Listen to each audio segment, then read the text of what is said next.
Okay, that's it. Thank you very much, ladies and gentlemen, and welcome to the commentary for round 6 even, round 6. Tournaments like this, sometimes you don't even know what day it is, I can assure you. But it is round 6, and welcome everybody watching online and in the audience here at Aberystwyth. It's impossible to convey just how hot it is actually this afternoon in the commentary room. We're in the middle of a heat wave in Aberystwyth, which is quite extraordinary for these parts, and it really is very hot, isn't it, Ravi? Even you would say so, and you come from hot climates.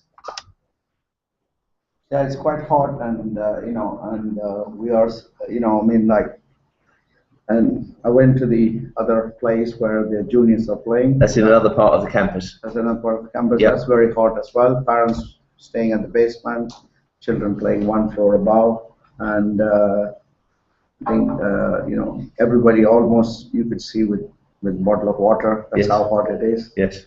It's slightly pleasant for those who are staying in the uni. I heard, I mean, it's quite okay in the night. I mean, there's a lot of breeze because it's quite unusual for Wales, I think, to experience a heat wave of this kind. Yeah. Anyway, let's get on with the chess. I don't know how that's going to affect the chess, but the tournament hall for the British Championship is very nice and cool. So we're going to have some interesting games this afternoon. Hawkins on 5 out of 5. We're going to start with him. He's playing on board 1 against Simon Williams. Okay. And it's interesting to note that this is the first Grand Master that he's played in the tournament. Yeah. I expect he can face a few more before this tournament's up. Yeah. And I think the point is that when David Howell lost that crucial game to Simon Williams, what happens then is that, he's gone down. He's just within striking distance. But I think Hawkins has taken off 5 out of 5. Obviously, he managed to win a few games. He's yet to play Nick Pert. He's yet to play with Ebden. Howell. So quite a few excellent games coming up. And if you see it today, I mean, it's like Simon Williams has really been the surprise package, isn't he? I mean, this last 2 games, very defining, the way he played it, and, the way I just went outside after the commentary was over, and I saw him puffing out, and then I thought his game is over. Oh, how did you get on? He said, no, it's going on forever. Against Tan, yeah. And he won that game. Yeah, he won that game, and I mean, like, you could see that he was outside, so that shows how comfortable was his position. He was the only person. He was the aggressor in that end game, just pushing on and on. So I think he's got the top board. I mean, he's finished Howell, which is the main. I think it's a very difficult opponent. Anyone who's going to be in the top has to face Howell. I mean, it's quite, and Hepton as well. Hepton is quite dangerous. So okay, on to the game, and this is what we've got on the board. Okay. Williams will want to make use of another white. I mean, it's second white in a row, isn't it? Yeah. Yesterday he had that blazing attacking game against Tan. Thought he got wrong, but apparently won it in the end. Yeah. And now against Hawkins, he plays a slightly unusual line of the King's Indian, bishop to d3. D3. I think I mean, he had to do something. Isn't it? Hawkins is like completely thorough in his openings, isn't it? I mean, he is not going to make any opening mistakes or anything. So the best way he thinks is to take on Hawkins is play something unusual and hope that maybe he hasn't been looking at this line.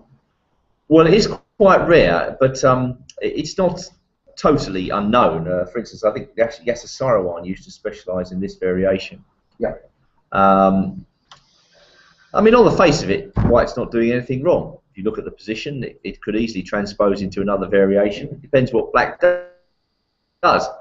One of White's main ideas in this variation is to deny Black the chance of an automatic kingside attack, because it's more difficult for him to get the move f5 in. I mean, if you imagine that knight goes to g3 at the right moment, it's going to be difficult for Black to get f5 in. So Black's got to arrange his counterplay in another way, and I think Hawkins played knight c6, which I believe is the theoretical move. Yep. White castled. Let me just check on the Yes, I'm theoretical pretty sure he move. did. I was watching in the Also, tournament all. knight g2, knight c6 is the #1 choice. Although you can also play c5, which is very typical, isn't it? Yeah. But comparatively, knight c6 is the best move, which is what Hawkins plays. White castles. White castles, and then knight d7. Yeah. Well, now let's try and understand knight d7. Simply, he wants to put some pressure on the d4 square. And the other thing you can see is that he's unmasked that bishop on g7. So he's hoping that if white has to play d5 here, and then he will play knight c6 to e5, and then white has to give up that bishop pair. I think one of the main ideas of this move is to try and force white to put the bishop on e3, because there might be more aggressive locations for it. I mean, let's say e5, that's the most straightforward move, isn't it? And white pushes on. And I believe that there were a lot of games that went like this. Black put his knight in on d4, white took this, and knight goes to b5. I think I've seen this in lots of Sairawan's games. And black can defend his pawn, but nevertheless, this is slightly more pleasant to play for white. If black goes back to e7, then I think knight to g3. And the point about stopping f5 is very relevant here. It's going to be more difficult for black to get f5 in comfortably. I think the point he pulled the knight to d7 is it. He wanted to get knight d4, which gives him a little bit of space, because that knight on e7, when you put the knight on e7, it is kind of, you know, it's not in the best place. Knight on e7 in a King's Indian works only when white goes for the thematic knight e1, knight here. But here, with the knight coming on g3, you can't play f5. That's not going to be useful. Well, another move here, actually, I seem to remember something about this from a while back. Knight h5 is another move for black. Yeah, that's... with the same idea. And one of the ideas is that when black plays e5, sometimes that knight can come into f4. And also, if white wants to put his knight on g3, it's not so easy. I think knight h5 has been quite successful for black in this position. But knight d7 is a reasonable alternative. As I say, trying to lure that bishop to come out to e3. And then when black goes e5 and f5, that bishop can be in the wrong place on e3. Black can gain a tempo on it with f4. So it's all very interesting stuff. And if we just roll that back one move, check the reference, we can see what the stats are on this variation. I'm pretty sure, there we are, knight h5 has been played most commonly. Don't know what the stats are, we'll find out. Okay, all these moves, knight d7, e5, knight h5, they're all much of a muchness. Hawkins chose knight d7. So I'm expecting bishop d3, bishop e3, sorry. Yeah. He played bishop e3, and now e5, yes? Yeah, bishop e3, e5. Yeah. d5, yes. And there's another part is that, you know, I can see now that their time pressure, like, you know, the time that they used was they were playing very quickly, pretty much very quickly. And as we actually sat down to get the commentary going, there were moves coming in flash, you know, one after other. In this game? Yeah. So obviously this is still theory, known to both players. So what did black play? So they kind of played so far 16 moves. We haven't got to that. And it's just taken them 6 minutes. So, I mean, lots of theory, lots of preparation. Can we have the moves? Yes. Knight d5. Knight d4. Knight d4, okay. Bishop c2, which is unusual move. I mean, voluntarily giving that bishop, attempting to give that bishop. And I think this is the one last chance. If you don't take the bishop, that bishop is going to appear in a4 and could create. Well, it's forcing black to make a decision about his knight. I personally would take the knight on e2. Yeah, and I think why take that bishop? Knight in c2, queen c2, and Hawkins went f5, which is thematic. You know? Did he take the bishop? Yeah. Okay, he took the bishop. Okay, queen takes. Yeah. And now f5. f3. No, e takes f5. Okay. G takes f5. f4. f4. Okay. And Hawkins played knight f6, keeping the tension in the middle. h3. h3 to stop knight g4 eventually. And knight h5. threatening to come in G3 at the right moment. No, not now, but he's just trying to put some extra pressure. And Hawkins, the only kind of weakness, I think, what is White's plan here? He can't put a rook on E1 and F1 and just sit. He's got to get something going for here. So he has to double up on the F line and hope at some time he can lash out G4. Right, so you're asked, don't say anything. I'm trying to find a move for White here. What would I do? I'm definitely looking at trying to get the move C5 in. I mean, how stupid is that immediately? Is that bad? Let's have a look. What if I go C5 immediately? C5. I mean, I'm quite happy for you to take CD, CD, which then you kind of open up my thing. And then, well, what's wrong if I just went Bishop D7?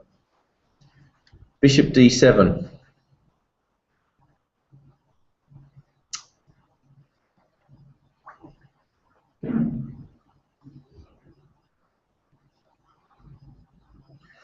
Quite hard to see the best square for this rook. Is it C1? Is it D1? Is it E1?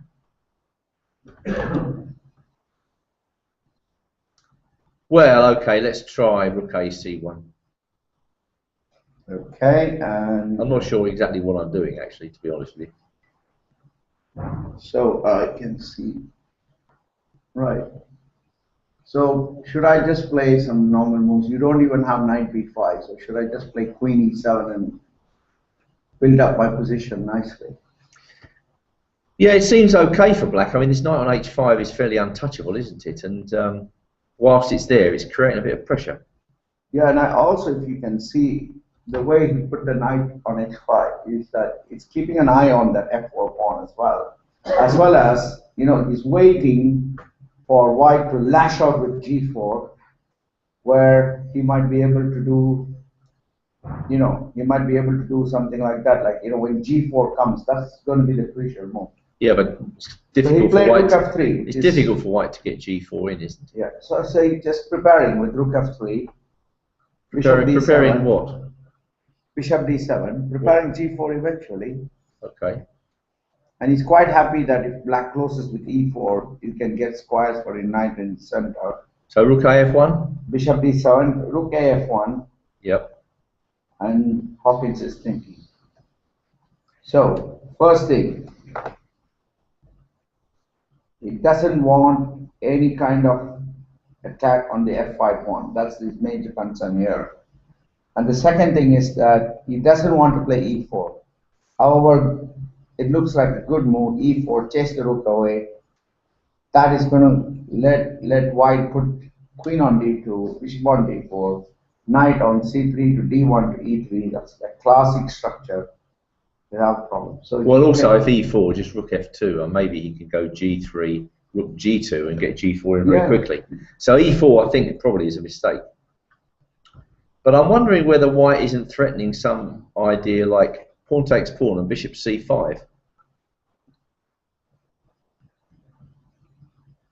Well, because what are you going to do with your rook in that position? Yeah. See, with rook f1, I think now black has to play a good move like queen e7.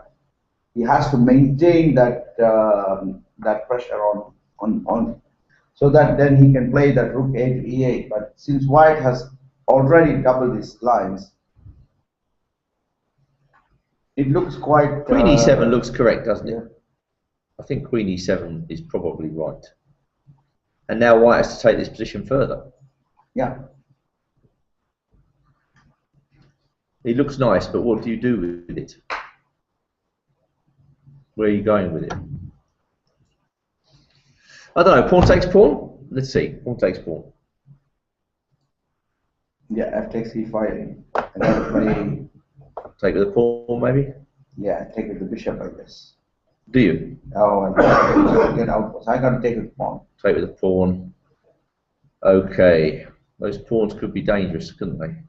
c5, perhaps? Yeah. It's all, typical play, but I don't think black wants to push e4. Black wants to take back on e5 by a pawn. These are the two things that black should No play. games found. Yeah. Just let's go back to knight f6.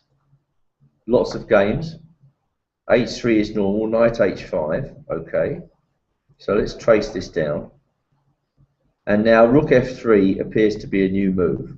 C5 and queen D2 have been played a lot here, with black scoring very well. +4 over 7 games, which is an enormous advantage to black. So perhaps white was in need of an innovation, and he comes up with rook F3. So this is a completely new position. Yeah. You know, you look at it and you think, what is white doing actually? Yeah. In fact, we have one more move. We said E4 was bad, but he's gone E4. And I think he must weigh his options against allowing an exchange on E5 and then putting the bishop on C5. And then he said, I'm better off with E4 to get that tempo. And then the rook goes to F2. I really don't like that move. No. E4. E4, when the rook goes to F2, is he going to plan for bishop F6, bishop H4? Yes, it's the computer's first choice. And what if you did go queen E7? What happened there? Knight G3 apparently.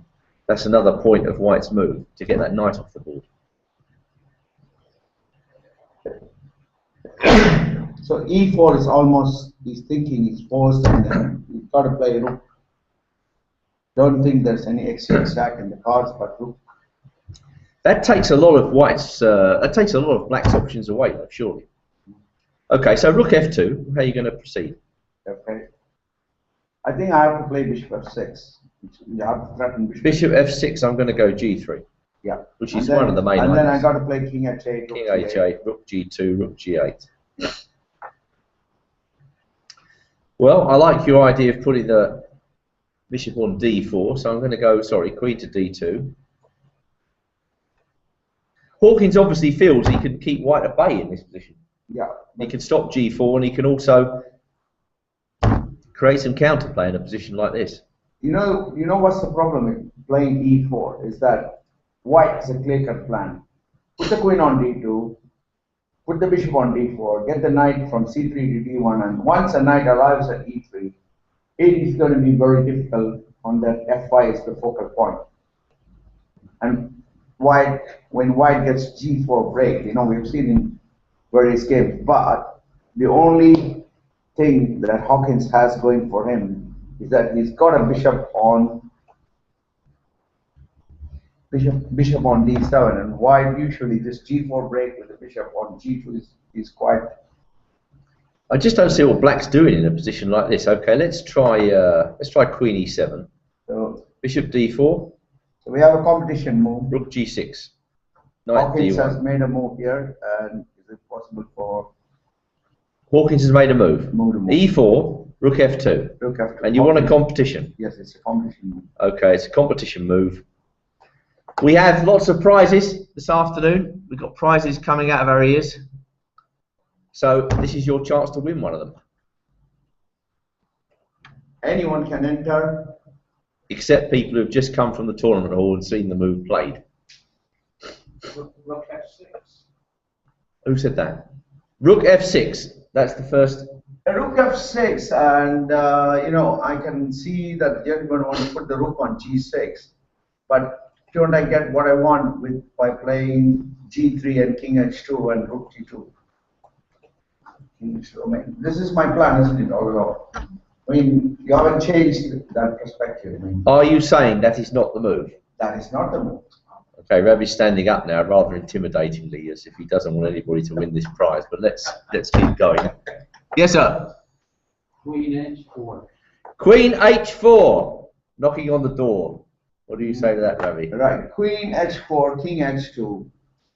I'm threatening G3 next move to kick the queen out. Then I go to Rook G2, Rook G1, and eventually I'll try B4. Sorry, not played in the game. That's number 2 to me. C5. C5 by black. Oh, interesting. So C5, opening up the position. And if I play D into C6, are you going to play with bishop into C6? I was thinking take with the B pawn. Take with the B pawn. Queen Okay. D2. Then D6 is kind of not happy there. But playable, C5 quite playable. Playable but not played? Playable, not played, but I think that c5 is a good continuation, possibly. But Okay. after dc6, bc6, and again those 2 pawns are bit on the edge. Hang on a sec, got a hands up here. Chap behind you. Yes, sir. Rook f7. Rook f7, preparing for some kind of transference on the G line, and agree reasonable move, but I don't think that was played in the game because there are other alternatives. So is that 4 now? That's 4, yes. 4 to me. Yes, sir. A5. What's your motivation, sir? 4 nearest the clock. 4 nearest.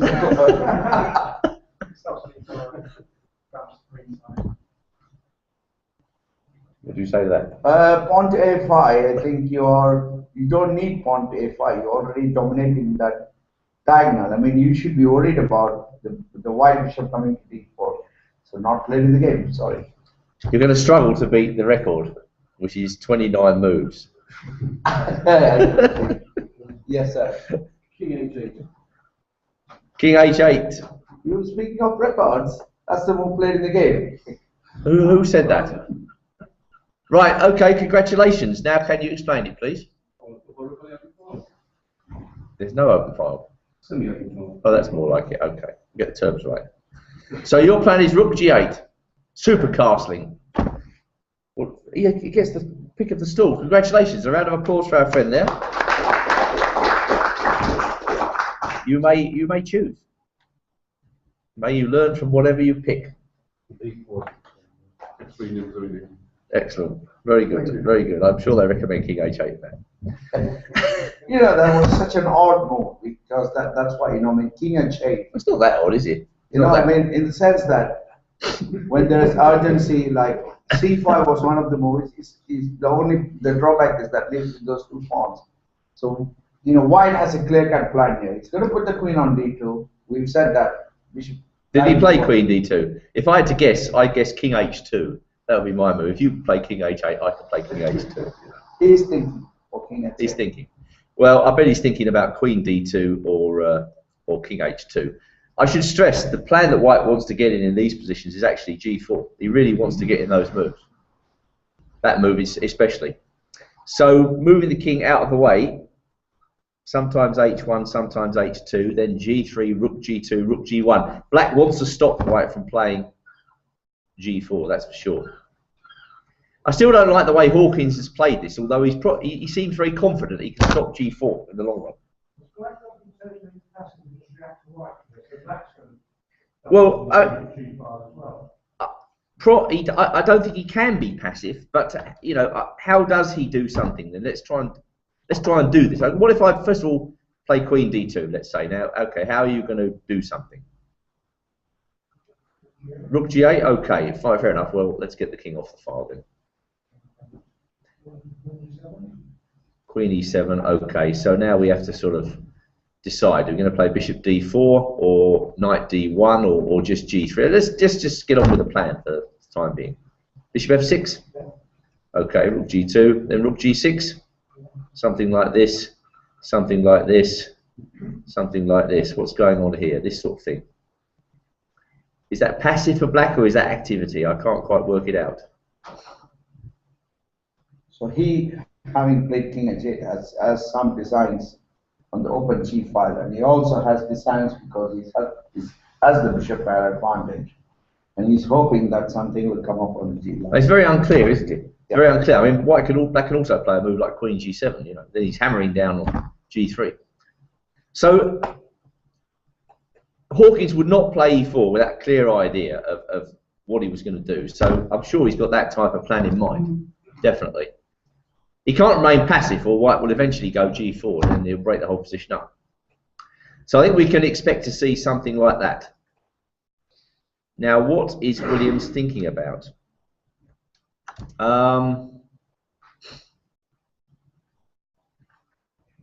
It's not completely clear to me what he is thinking about. Is he thinking about C5? How's that going to react? C5? Is that going to react well or badly?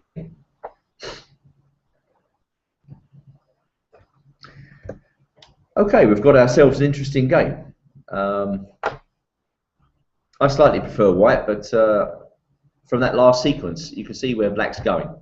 You know, he wants to put some pieces on the G file. Yep. Okay, let's move on. Board number 2 is a heavyweight struggle between Hebden playing white against Nick Butt. I mean, this could easily be one of the pivotal games of the championship, couldn't it? You know, whoever wins this game has a massive advantage. It's like you said, there's certain players who you really want to get out of the way in this tournament, and I would say Howell, Hebden, Pert, they're 3 of the heavyweights. Williams, you know, you really want to be playing these guys, getting a positive result and moving on. So when they have to play each other, it's a massive game. I think after Hebden lost that earlier game, what's since happened is he had 2 good games where he's just bounced back, and the way we saw his games were like quite impressive. I mean, he shrugged off that loss and then he's back with 2 wins, and today he's playing Nick Butt, and he played D4. Okay, we've got some. It will be some sort of Slav, won't it? D4, D5. Yeah. And in goes knight of 3. He's not going to play bishop D5 against this grandmaster. Okay, now what? C6. Knight F3, knight F6. Yeah. C4, C6. Okay, there we are. And he goes E3. Yeah. And now Nick Butt played bishop G4. As he mostly always does in this position. Yeah, H3. Yeah. Bishop H5. Queen B3, wasn't it? Or Queen C B3. takes D5 first. Queen D6. Yeah. Knight C3, E6. And Right, hang on. So this is looking quite solid, isn't it? I mean, black has nothing to worry, isn't it? Other than Hebden just trying to grind him down on the longer run. well, Hebden will be trying to get some sort of slight edge out of this opening. The question is, can it be done? Let's have a look. Okay, this is relatively common at high levels. We've got a lot of very high-rated players playing this. Most of the games end in a draw.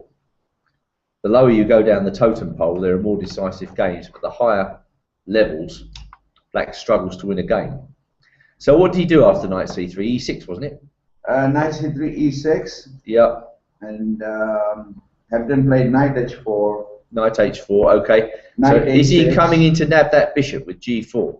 Is that the idea? That's the idea. And knight A6, he's gone G4. Wait a minute, let's check this out. Knight A6, again, 23 games. G4 played almost exclusively because it blends in with the last move. Bishop G6? No, Queen into B3. Queen B3 first, yes. A B3. Yes. Competition mode. What you mean he played Knight B4?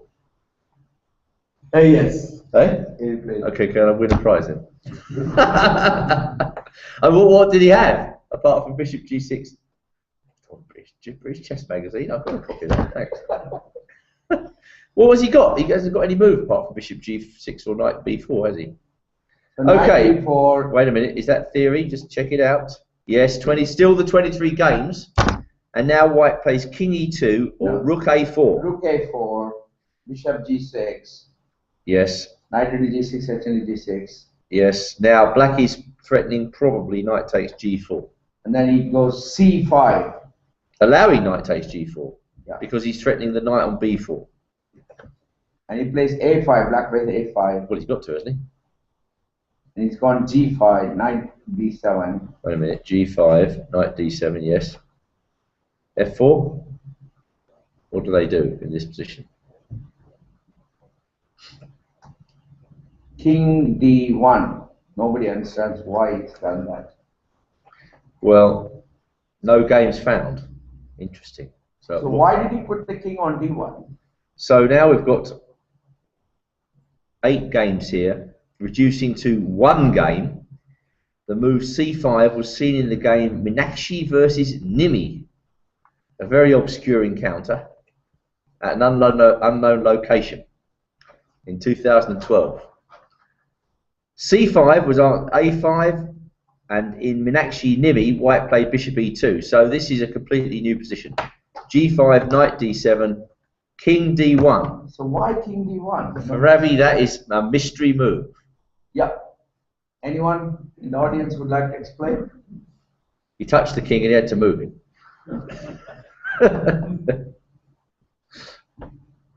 You're going to try and explain it.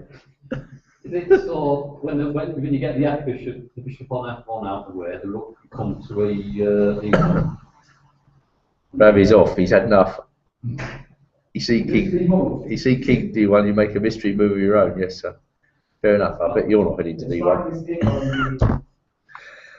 He's left me to explain this move. Thank you very much. That's great stuff. Right. Okay. Well, let's see. I don't want to be checked. Bishop on G2, it attacks C4 as well. Well, is Black threatening B5? That's my question. I think he probably is. Now, does that win the rook? I think he does. So there's your answer. If White plays a move like F4, doesn't Black surprisingly pick up this rook or force White to sack a piece? Because there's checks within the rook. That's the best. That's the best answer I can come up with. Now I found a reason. That rook on A4 is actually quite vulnerable. So knight D7, he set a little trap.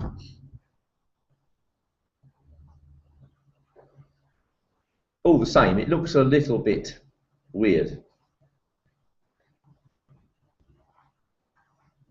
So let's have a look at this piece sack, because it's not so stupid. This sack, is it? Let's see. Takes. What's going on here?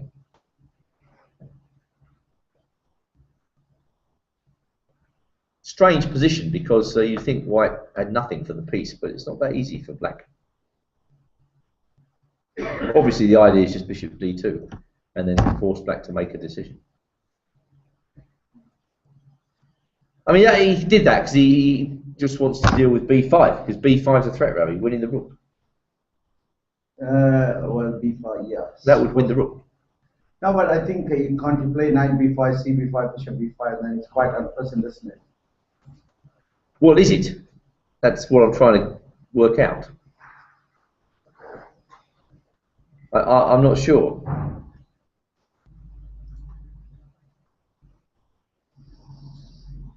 Anybody got any views on that in the audience? I mean, it's quite a difficult position, isn't it? Okay, well, he obviously didn't want to sack a piece. He played king to D1. And now, just on the face of it, this looks fine for Black. Flip the board.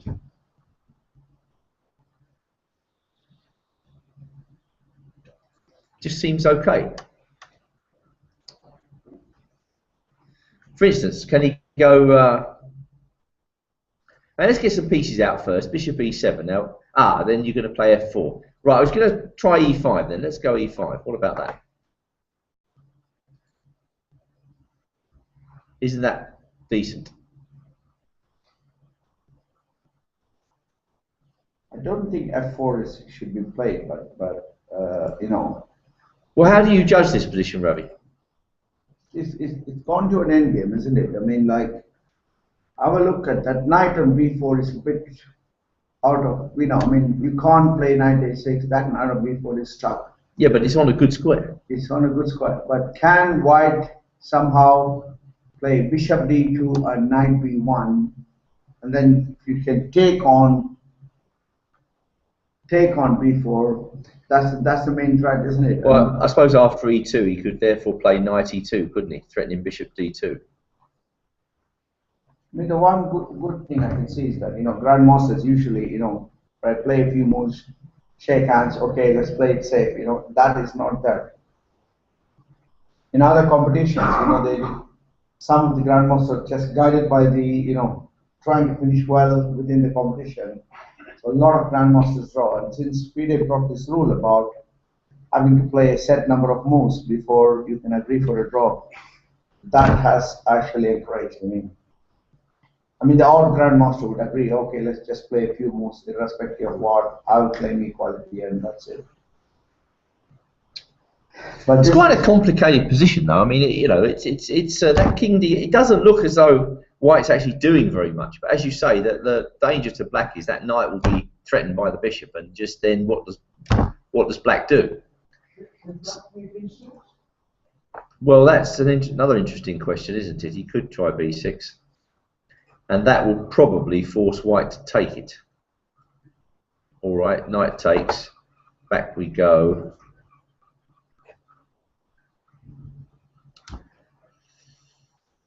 As I say, it doesn't look too threatening, does it? It doesn't look too threatening for black at all. For instance, you go bishop e7, f4, king up, swing the rook across, maybe. Is that so bad?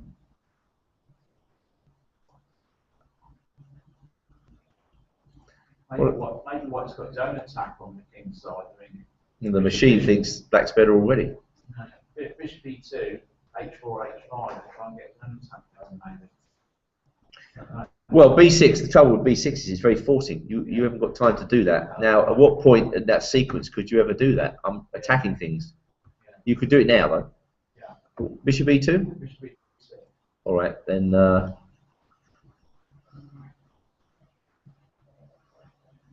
I'm not sure. c5, is that possible? Is it even possible to play c5? I don't think white can possibly be better here, because black's pretty well coordinated. I don't know, is that even possible? That looks possible to me. Okay, he gives a check, so what? Maybe you should preface it by putting the rook across, I don't know. And then go c5. As Ravi says, very heavyweight stuff, isn't it? It's very heavyweight stuff. But I don't see why white should be better at all.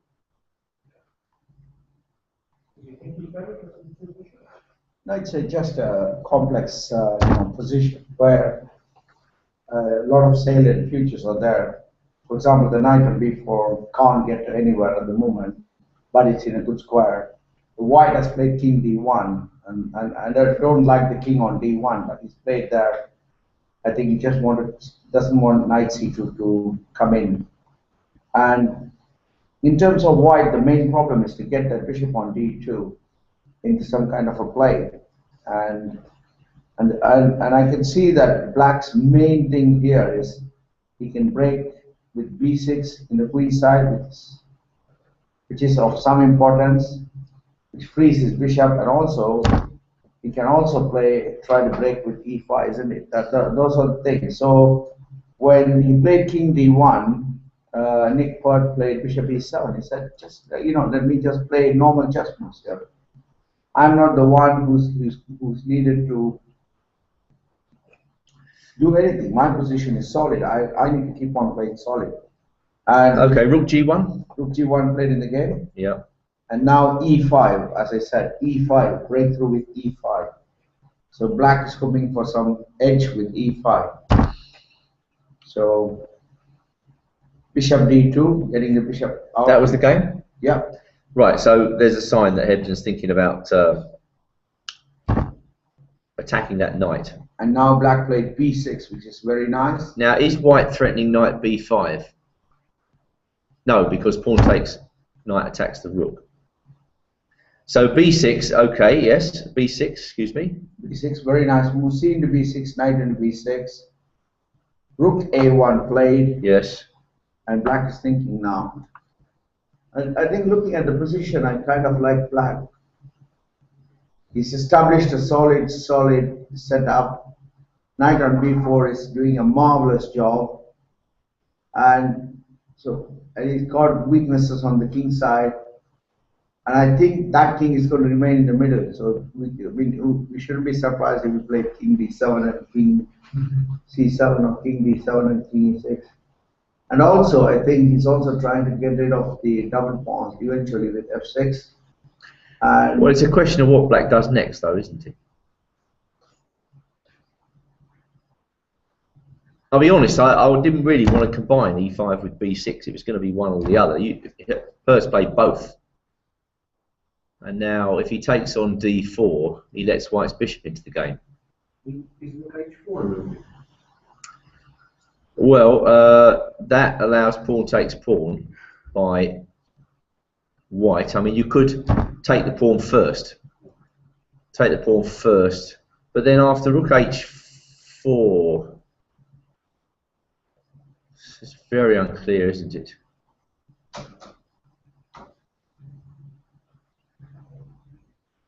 I don't really like rook g4 very much, because this pawn structure doesn't look that great, you know. But maybe even this is okay. I don't know.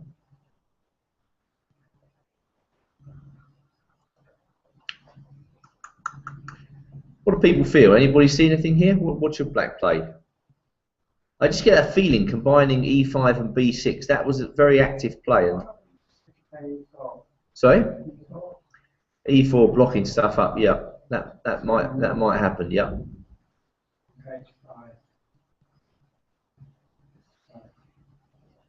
Just with the intention of coming up with rook h5. Very good idea. Yes. I think. Should we give that chap a book for a suggestion? Yeah. Right. I'll choose the book. Bobby Fischer Goes to War. Okay. Have you read that book? No. It's excellent. Excellent read. There's no choice. There's no choice. I'm dying to get rid of that book all week. Right, okay. So now, I mean, that is interesting advice, isn't it? We should know. I mean, more. I mean, the more I look at it, the more I think that is a, you know, that is a pretty good suggestion. We'll just check it on the engine. E4, number one choice. He takes d4, changing its mind. All right, Ravi's quite right, as usual. It is delicately poised. It is interestingly poised. And we will move on. All right, so, Ems Pert. Okay. Just to update, you know, John Ems managed to win that after Richard Burt made the draw. I think there was a slight hiccup, wasn't it? In one of the rounds, he was. What do you mean? He was severely tested, wasn't it? Who's this? Richard Burt. After making the draw against Howard. Yes. The very next round, and I think he was in trouble. I don't know. He could be. Yeah. First time hearing of this. And now he's playing with an informed John Ems, who I think played very well yesterday.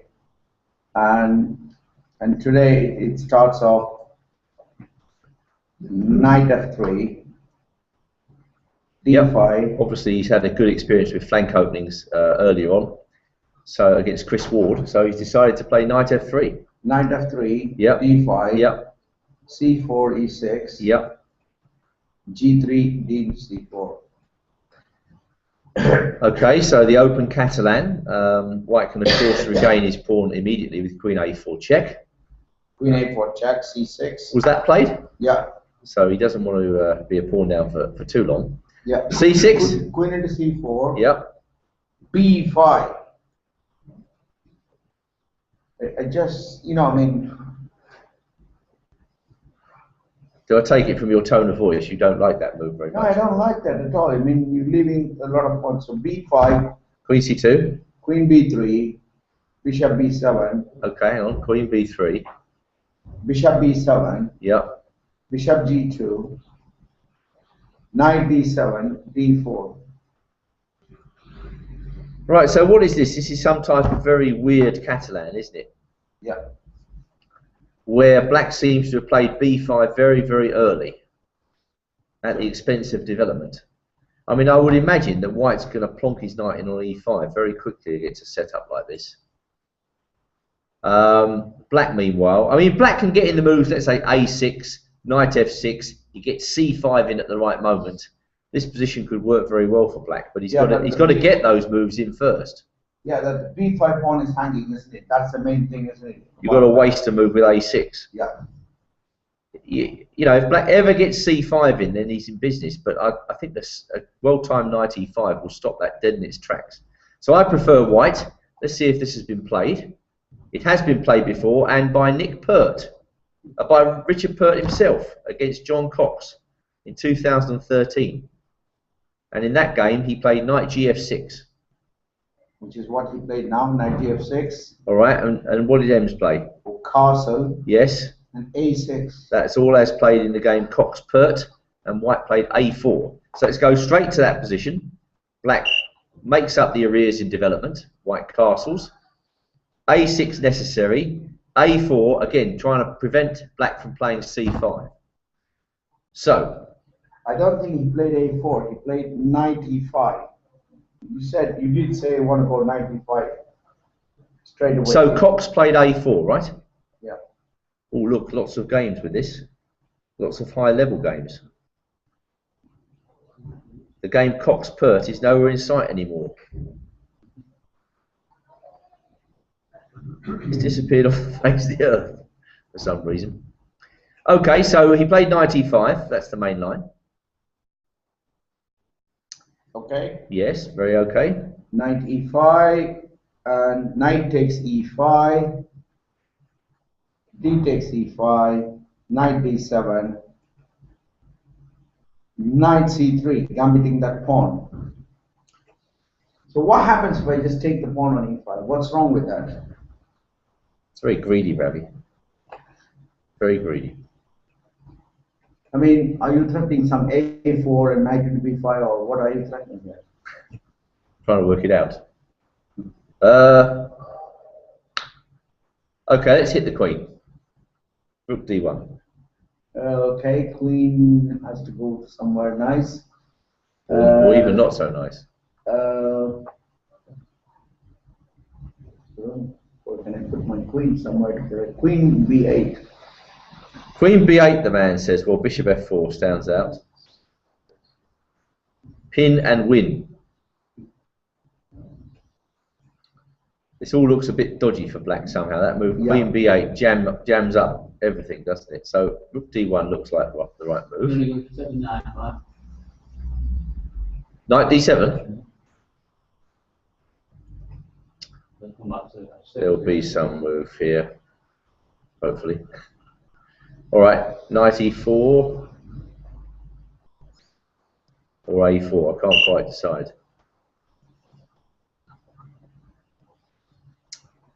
Need a good move here. a4. Let's give myself some more options. a4 does threaten that. A takes b5 and some knight into b5. Well, it doesn't actually threaten anything, to be honest. It doesn't actually threaten. So I don't like, maybe that's why knight into e5 is not played, so risky. 3 games, all won by white. After knight e5. Knight e5, Bernard versus Mirzoev, 2011. Rook d1, knight d7 was played. And I can't quite see what he did. He played knight e4. It's very risky to take the pawn and give white a few more moves. It's quite risky. So, black played bishop e7. He said, I'm just carrying on with development. Just getting on with development, okay. And rook to d1, making the pin. Yep. Queen to c7. Okay. f4. And now knight e4, giving the pawn again. So is it going to be something like queen e5, bishop f4, queen moves away, knight d6 check. They have to take bishop into d6, and you can see that kind of position is quite dangerous, isn't it? Very dangerous, but hasn't black got to take that pawn now? Okay, let me be bold. I'll take it with the knight. Okay. Bishop f4, I guess. Right, castles.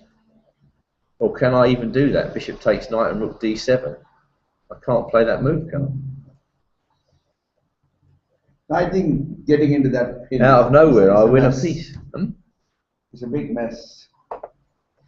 So bishop e7, was that played? No, that's a new move. That is a new move. Queen c7 or knight takes e5.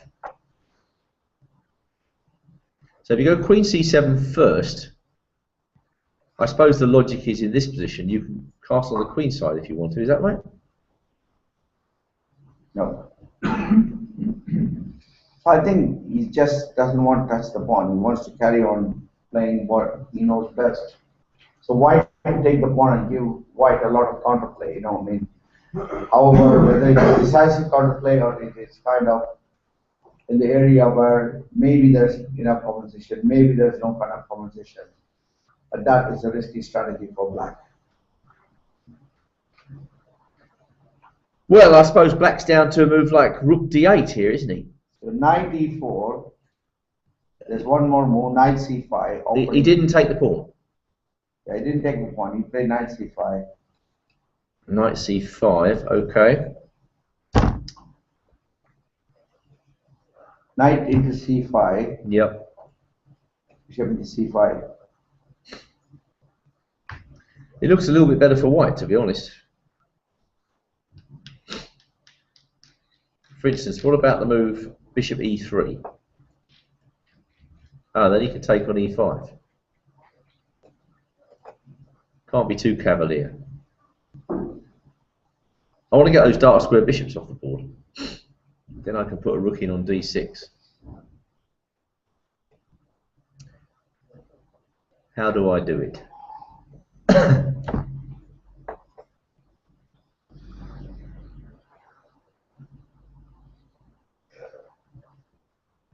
I mean, I guess after a standard move like a4, white must be a little bit better.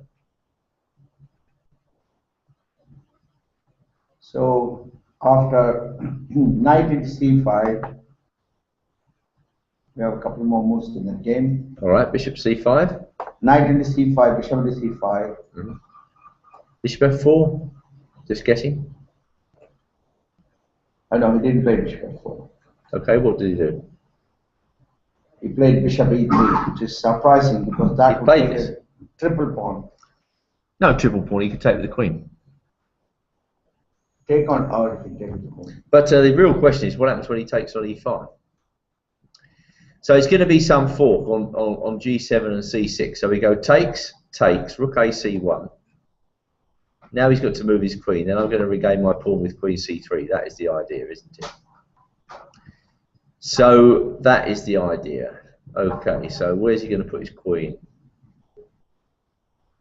Well, he's got to keep protecting the pawn.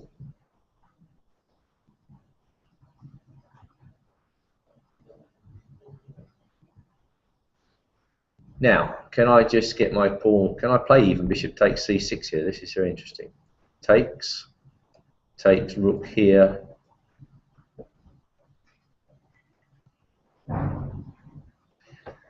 Well, it's going to, I mean, maybe black should castle or take the medicine, but it's going to be a bit better for white, isn't it?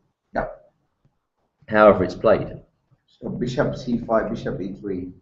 Quite a nice thing for... Well, I mean, the first point to be made is that when he takes, if he takes this bishop on e3, queen takes e3, this is a nice edge to white, isn't it, I think? Yeah. Then, you know, he can put pawn on b4, rook on c1, and then he can operate on the c5 square. I mean, if he gets his queen to c5, black could be in serious trouble. So I presume Pert went into this thinking that after bishop e3 he could just take on e5. But then, where does he put his queen?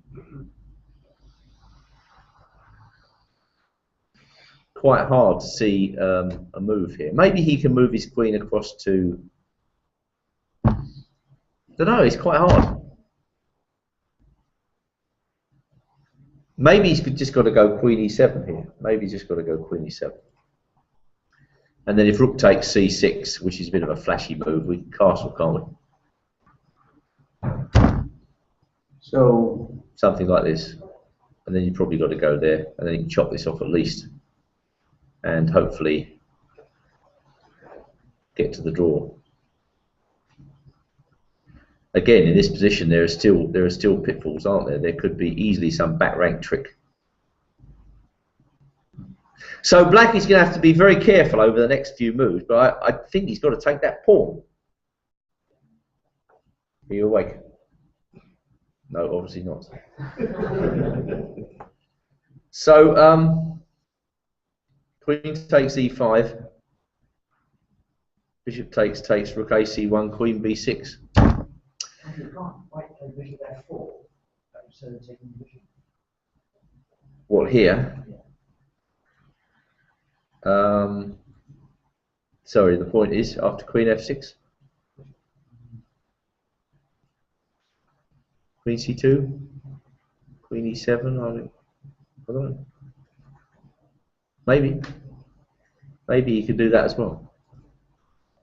All right, looks as though M's got a few problems. So let's move on to Howe versus Rudd, which so what I was silently betting it might be finished by now. What type of game is this going to be? Like Jack, you know? Quick, nasty, brutish, and short. That's what it's going to be like. One way or the other. Right, so come with it. I think in terms of Howell, it's a crucial game, isn't it? That he needs to win this to get back into the leading pack. So Howell plays c4, e6, g3. Oh, God. That's like a game. Go on then. d5. Knight f6. Okay. Bishop g2, d5. Yes. Knight f3, c6. Oh, steady stuff. Queen c2, knight b7.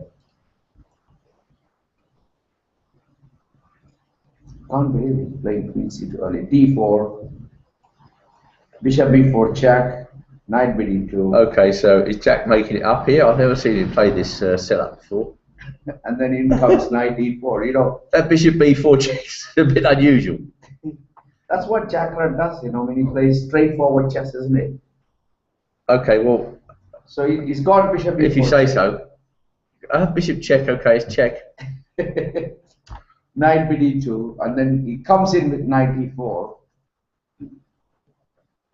Castle f5. And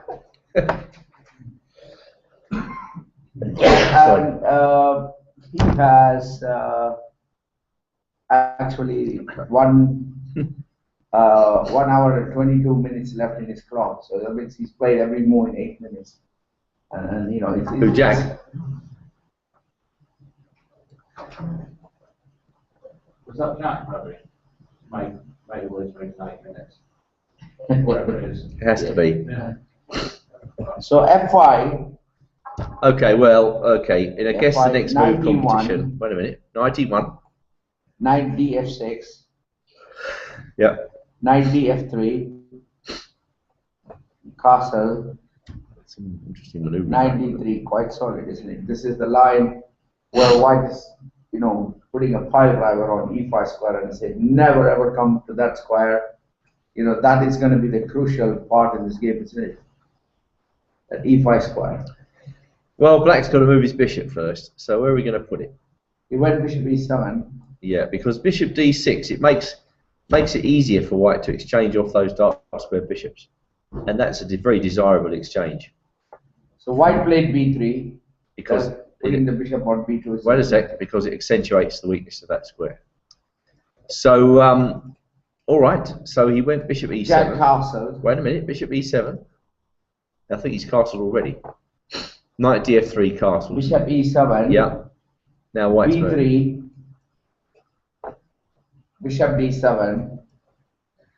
Okay. And he's got knight e5. Which one? Knight f2 e5. Okay, so I presume now white may be thinking about playing f3. Bishop e8.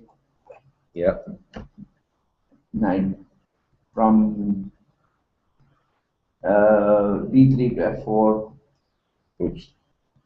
And queen c8. And white is thinking now.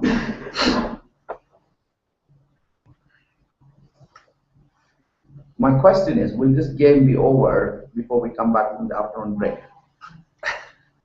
the speed. Well, I think it's even money on that one, actually. Even money.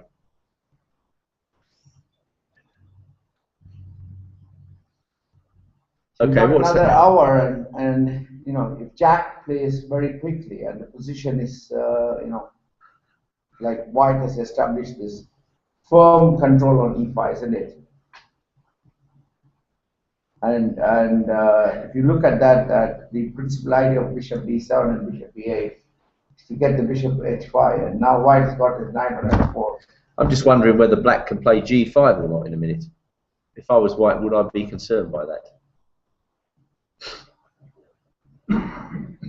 So are you going for a big attack with g5 and h4? Well, these stonewall positions are pretty difficult to play, aren't they? I mean, one plan for white is just to close the queen side and go for b4. That's one plan. Another plan could be just to go a4 here, and then bishop a3. Just trying to judge how dangerous that is. Is that good or bad for black? They're very hard to judge, these positions.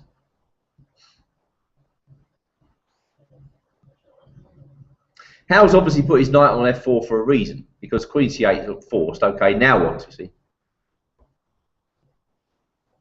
I wonder what his idea is. Could it be f3?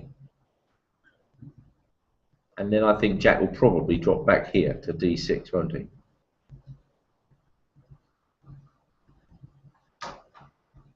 No, it's very unclear. No, the position is unclear. So what is Jack going to do? You see? Jack is going to go after that king, you see, like he did in the other game. How's he going to go after White's king? Safe as houses. So he has played bishop e8, and then knight f4, queen c8. Yeah, well, that's what I've got. Yeah, and I think he's going to play at some point lash out with g5 and bishop h5. Right, we'll have another competition. Hal hasn't played yet, correct? Yeah. Right. Who's going to suggest moves from the audience? The person that gets Hal's move will win a book. Yes, sir, you were first. You think h4, right? h4 from our man in the front row with a confident smile on his face. Yes, please. a4. Okay, if guy can play h4, other guy can play a4. All right. Yes, sir. F3. f3 hitting the knight. Anybody else? c5 blocking the position. Any other move? Remember, this is the current British champion. We've had f3, h4, a4, and c5. Just bishop b2, steady chess. From the youngest person in the room. That's it. Any more suggestions? It's hard to see any more reasonable moves, actually. Yeah, please. h3. He won't play that, mate. He won't play that. I'll give you 2 books if he plays that.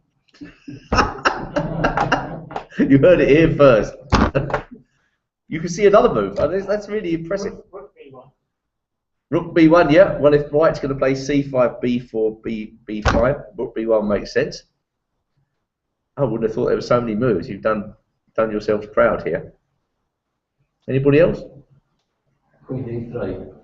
Queen where? Queen d3. Queen d3. Is there a point to that?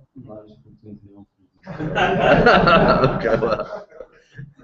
Aren't you blocking the normal exit square for the knight? Yeah, but all the good moves have been taken away. He's got to go to the second level now. He's got to go to the second level. Like h3, queen d3. That's the gentleman's move, queen d3, g5. Does it drop a piece? No. I can go to the beautiful square h3. Right, has he made a move yet? He has not made any move. Okay, this could be a long one because Hal's renowned for his long things. And against Jack, that's not such a bad idea. Right, so back to Williams versus Hawkins, please. And we rejoin this game. We had an extensive discussion of this game earlier. And Black has just played King h8. And probably with the idea of starting some action along the g file. Now, we couldn't quite figure out what White was going to do. It seemed to be a toss-up between King h2, between c5, and Queen d2. Has he played any of those moves, Ravi?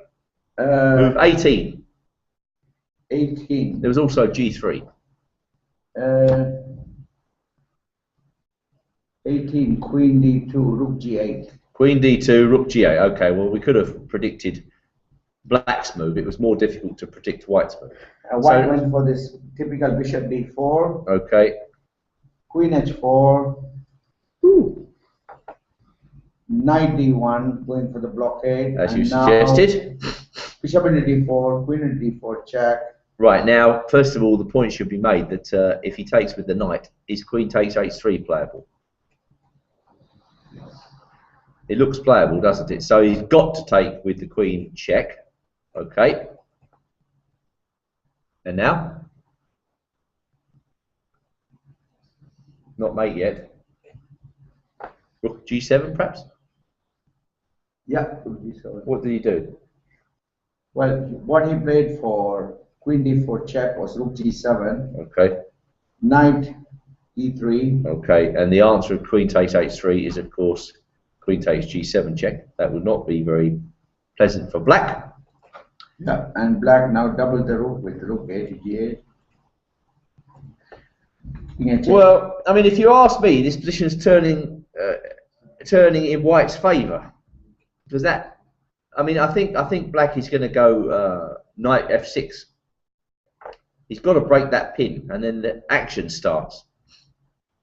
And I think that the problem in this position is that White has brought his knight to e3. That queen on d4 is doing a lot of damage. And I think we could see, you know, I mean, it looks, all the signs are looking better for White. Well, do you think so? Do you really think so? Yeah. Okay, then. What's your next move? So, queen... Always a difficult question. So... I'm going knight f6. Rook g7, and then he played knight d1, and then he played... I'm on 23, move 23. Bishop d4, queen d4, rook g7, knight d3, rook a g8. What's your next move? King h1. That was played.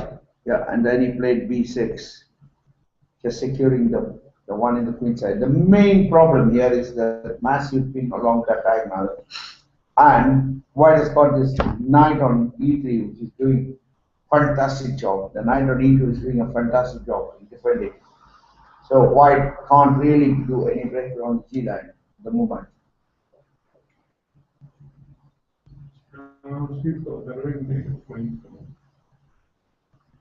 White. No doubt about that. That knight on e3. So I think this will be a decisive game, isn't it? I mean, like, the way it looks now, White is clearly, you know, strategically is better, because if there is no attack along the G line, end of story, eventually White will be the person preparing. You're very dismissive of Black's chances, aren't you? All right, well, I'm not so sure about this at all. What are you doing here with White? Play a move. b4. My plan is h6, king h7, and then knight g3 check, and then take on g3 with rook, and then mate will follow. At least that's my fond hope. So the only piece that I need to get into on d4 is the knight. It's the knight. So should the queen step down to the d2? Where are you going with the queen? d2? Yeah. Right. So maybe I don't have to muck around with that h6 now. On the other hand, you ain't going to get that knight to d4, mate, in a month of Sundays. Check. You've got to chop it off, haven't you? And now let's have a look. What are we doing here? Rook takes. Come on, got to keep the game on the boil.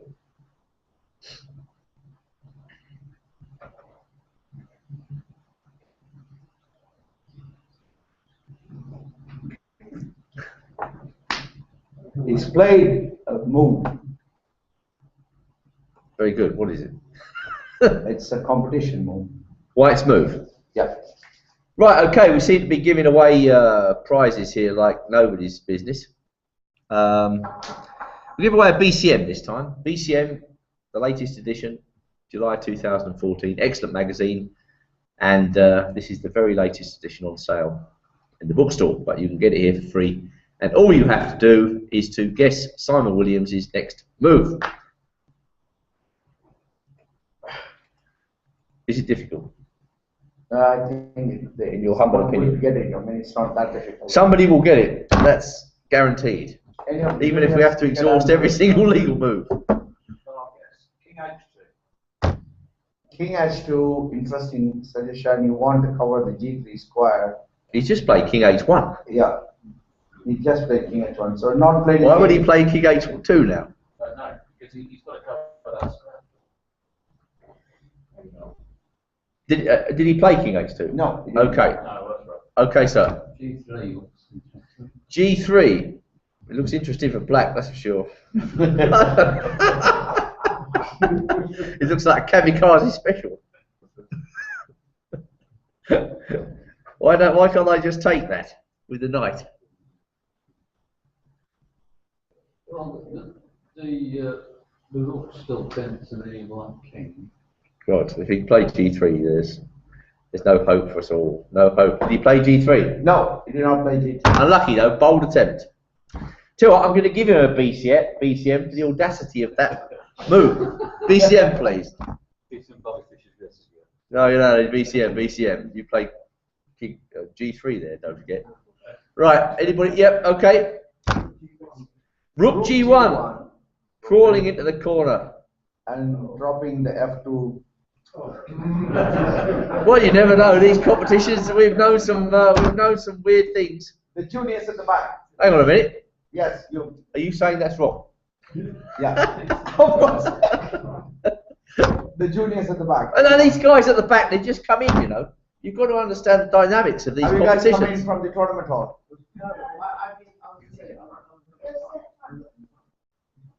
Okay. All right, go on then. What move? That's suspicious now. He played B4. He played B4. Very dodgy, very dodgy. Well, give him a magazine. Give him a magazine. Okay, come on. So explain your move. Why B4? Because it's like crushing his queen side. Rushing is? Well, he has to try. I think he's crushing his queen side, is what he says. So B4, and Hawkins is thinking, and I think the principle of that position is how can he free those two rooks? Okay, mate, H6. I'm not going to muck around with you. You can have the queen side. I'll make it. That's the King's Indian philosophy, you see. You play the King's Indian, you've got to get into that philosophy. You can have the whole position as long as I make it. Okay, simple as that. Right, so go on then. What are you going to do now? No. Maybe he goes to sleep whenever I ask him embarrassing questions. It's really quite difficult to get anything out of him. B. Hey, come on. There are no more moves. So if you play H6, okay, let me try to play for white. So what is my worst piece is my rooks are disconnected, isn't it? So My position is in ruins. I attack. My plan's very clear. Knight, King H7, Knight G3. I'm not even going to be. I'm going to tell you what it is. That's what a nice guy I am.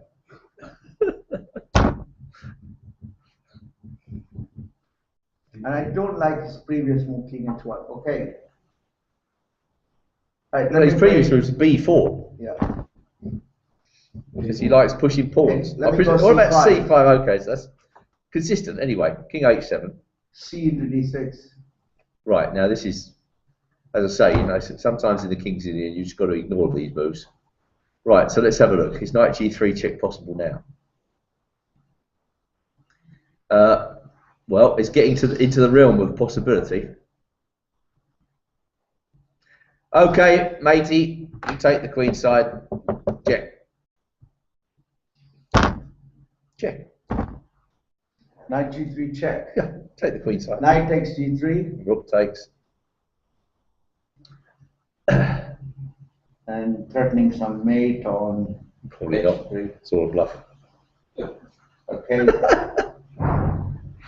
So, I mean, I can't play King H2 because you have Rook H3. I'm slightly worried you might take on C7. That's the only issue. Although I haven't got a threat now. It's very sad. I thought I was going to do Rook takes G2 there, but it doesn't work. All right, I'll tell you what I do because you know a bit slow on the uptake there. I'll take the ball. Nobody heard a thing. All right, so what do you do now? Right, okay. I failed to see the queenside initiative that White's supposed to be getting. Okay, Knight C4. Whoa, that is dodgy now. Now that once that knight moves away, Knight into G3. in we go, mate. In we go. Now I do have some real threats. I can have. I threaten to win the game immediately. You've got to go back to E3, haven't you?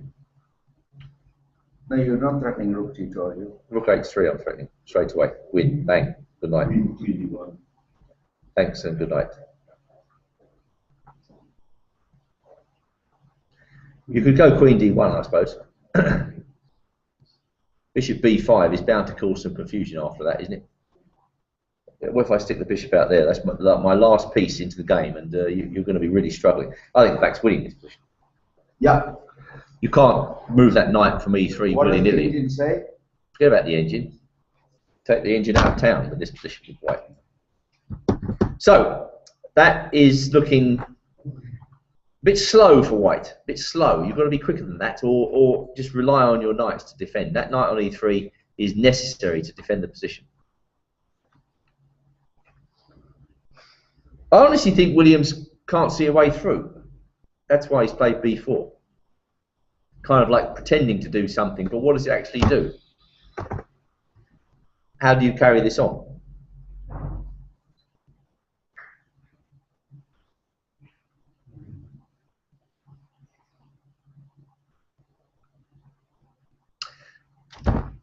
Quite difficult, isn't it? I mean, I don't know. Any more moves then, Ravi?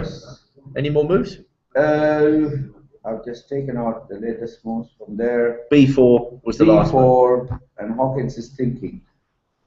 Yeah, he's probably thinking about this H6 move, isn't he? Because I don't see really any other plan for black. He's got to get out of that pin.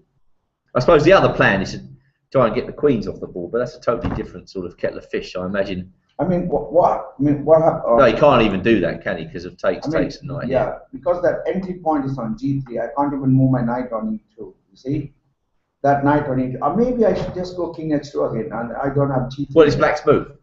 Black's move. I mean, so say black plays H6. You're going King H2. King H2. I mean, that looks so dangerous, you know. It looks really risky. Once you free that, I don't have G3 at all. King H7. Same idea. Maybe. What then? C5. So let me try in this position. Once you played H6. Yep. Can I play G3? G3. That looks like kamikaze special. Why can't I take that? Knight into G3. Take it. Rook G2. Take it. Rook H2. Wait a minute. Let's take this off. Rook H2. All right. Take it easy. So what? Queen G3. Rook into H6.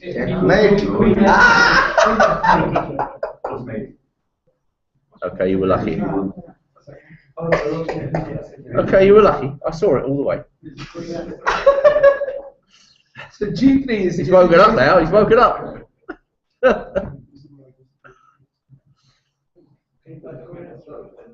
Hey? No, he's pinned. The knight's pinned. Okay, so he's got some dirty trick. Okay, I'm going to go check. Start playing real moves now. Rook H2. Shall I resign now? Trap my own queen. You might be right. You might be right. An amazing suggestion of Ravikumar. Would you like a BCN? Okay, maybe it's. Okay, anyway, Hawkins played A6 there. We got one more move A6. And we got to click the engine on and put G3 and find something. Is G3 an amazing move or? All right, Ravi, we'll let the engine crash. Let the engine consider your incredible concept. Yeah. G3 minus 2.88. Knight takes G3 check. Knight takes G3. Queen takes G3. Rook G2. Queen H4. Crash and burn. Yep.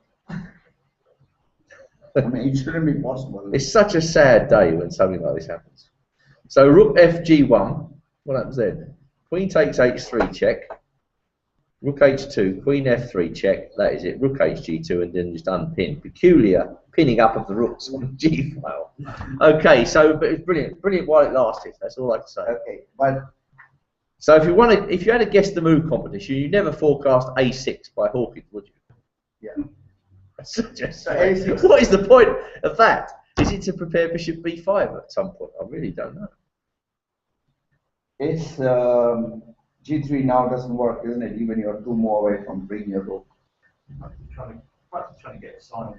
You'd think that he's got to get this rook unpinned. This is a top priority, and he goes playing A6. Okay, what happened next? Any more moves? No more moves. No more moves. Okay, so a very interesting game didn't bring up there. Hebden versus Pert. Not so interesting at the moment, it seems, but when we left it, we were thinking about moves like E4, trying to strand this pawn, threatening Rook H5. So I imagine after E4, well, it's probably got to come here and hang on like that. So what happened? Move 19 black. Move 19 black. E4. Okay, well, he's got to play Rook G4 now, I think. Rook G4. King D7. H4. Okay. King C7. Okay. And it's now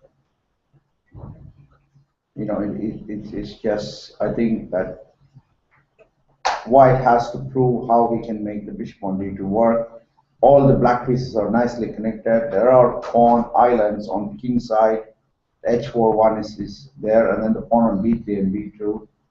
I suppose one of Black's ideas is if White a lot goes of complex play left there. rook f4, he can play f6. Is that the idea? Yeah.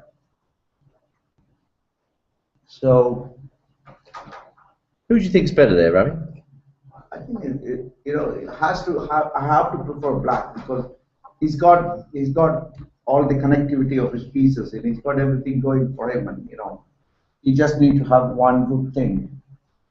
And you know, I mean that looks quite.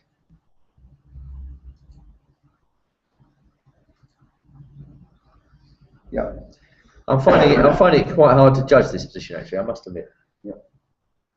Because although the black rooks are connected, like you say, is it so easy to take that rook away from a5? It's not, is it? You've still got to defend that pawn the whole game. I mean, maybe Pert's thinking about moving this knight into the game on b6, maybe knight c8 and then knight d6. And then knight f5. That might be a plan worth consideration. It's very slow. Yeah. So is that it? That's what we've got so far. Yeah, that's what we got. But there's a lot of developments in the next game between John M's. Yeah. So we are in move number 16, bishop e3. 16, bishop e3, and now Black decided to bite the bullet with queen e5. Yeah. Takes on c5. M's is thinking. I thought you said there was a lot of action. Action in the sense he's taken queen e5. He has decided. It's actually the sensible move. Action. Half a move. Action coming after the break. Oh, there'll be a break in a few minutes. Yeah, we'll soldier on. We'll soldier on for a few seconds. Okay. So not much is going on there. So White seems to be able to get a nice edge by taking on c5 and just going rook c1. Right. If we can go back to chat, there is a couple of moves there. Okay. Right. So it's all blocked up right now. And now the competition, of course. Just a second. Right. Okay. So what are we giving away? Was it a BCM or? We're trying to guess Hal's next move. Move 15. Move 15. There you go, sir. What is it? I don't know. We got nobody. I think mentioned that. What do they play? Nobody. Tell me the move. A4. Nobody said A4. Who said A4? Who mentioned A4? There was somebody. Nobody mentioned it. Don't think so. I don't think A4 was mentioned. Oh, is it? Oh, he's gone. He's got his book now. He's left. Somebody's gone. He's gone back to the tournament hall to check the games.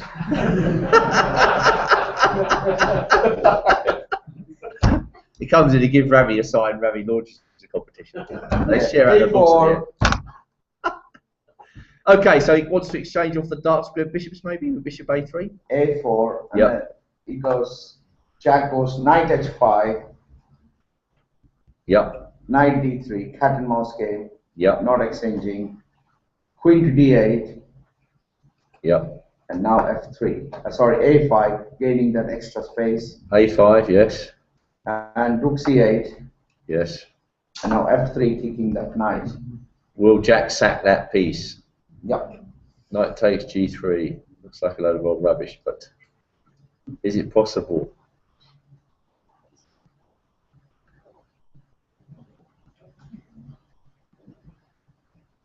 Well, it's going much as the stone wall does. You know, it's quite a complex position. I mean, the first thought is, can I sack the piece? I don't know. Is this complete and utter rubbish?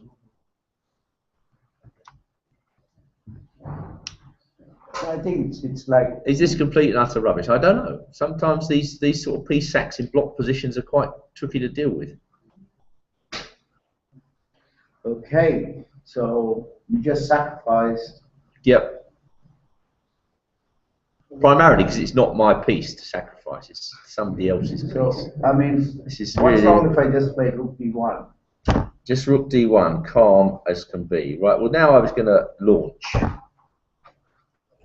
Okay, e3. Guys, calm. Let's keep the boys moving. h5. Okay. Okay, you are going to get that pawn to h4, and then Possibly. I'm working on it. you're working on that. Yeah. Okay. And then you're going to get h4 and h3, which is the best thing. I'll probably need my queen in the position. You know, I'll probably play h4, bishop h5, Right, and then, you know. Of course, the problem with this variation is white's a piece up. Apart from that, there's nothing wrong with it. I don't trust this, but it's possible. Let's turn the engine on. How much does it give white the advantage? Big. But then he doesn't think much of black's position anyway, which doesn't surprise me very much. F3, it even says C5 by black. It's extraordinary. Is that possible? C5 possible here? When we take the knight, what's he going to do? Take back with his pawn and get a monster pawn roller in the centre? No. Knight takes here. Yeah. Is there going to be some cheapo here? Check. Ouch. So can he play C5? Extraordinary as it may seem. And how long will Jack have to spend on that before he actually plays it? You know, it's not a sort of move you play in 30 seconds flat, is it? So c5, what's wrong with e3? Are you taking and then winning that pawn on d4? Well, I'm getting my rook into the game. I'm kind of ignoring the fact you're attacking my knight.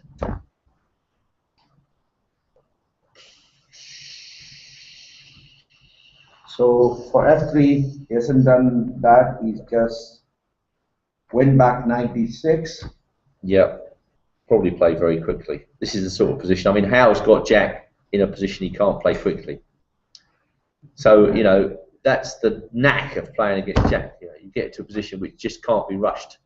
And he'll rush. Can't stop himself. D takes C and then queen takes D4. Well, first of all, the knight's attack, right? But I think this is possible. But of course, you can't play that move quickly. All right, he played knight d6. Now I imagine white's a bit better now. Go on then. Knight c5. Okay. Yeah, you see what I mean? Look at that. Horrible now. Well, haven't you got to play? So going back to that c5. Well, first of all, let's work this out. Is that horrible now? Have I not got to play bishop f7? Is that not right? How else do I defend e6? Look at 6. Yes, but then bishop g5. The white pieces are really dominating, aren't they? So we've got to go here. Now there should be, looks like the sort of position where there's a forced win. Can we find it?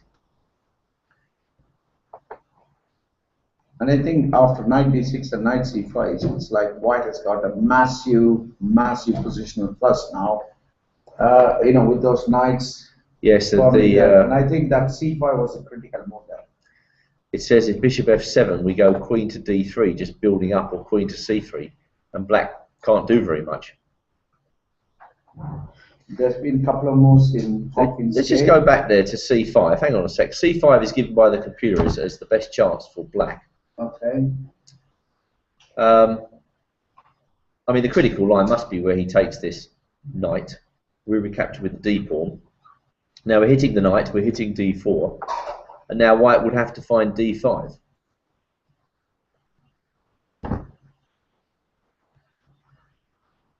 And doesn't black have some measure of activity here? Yes.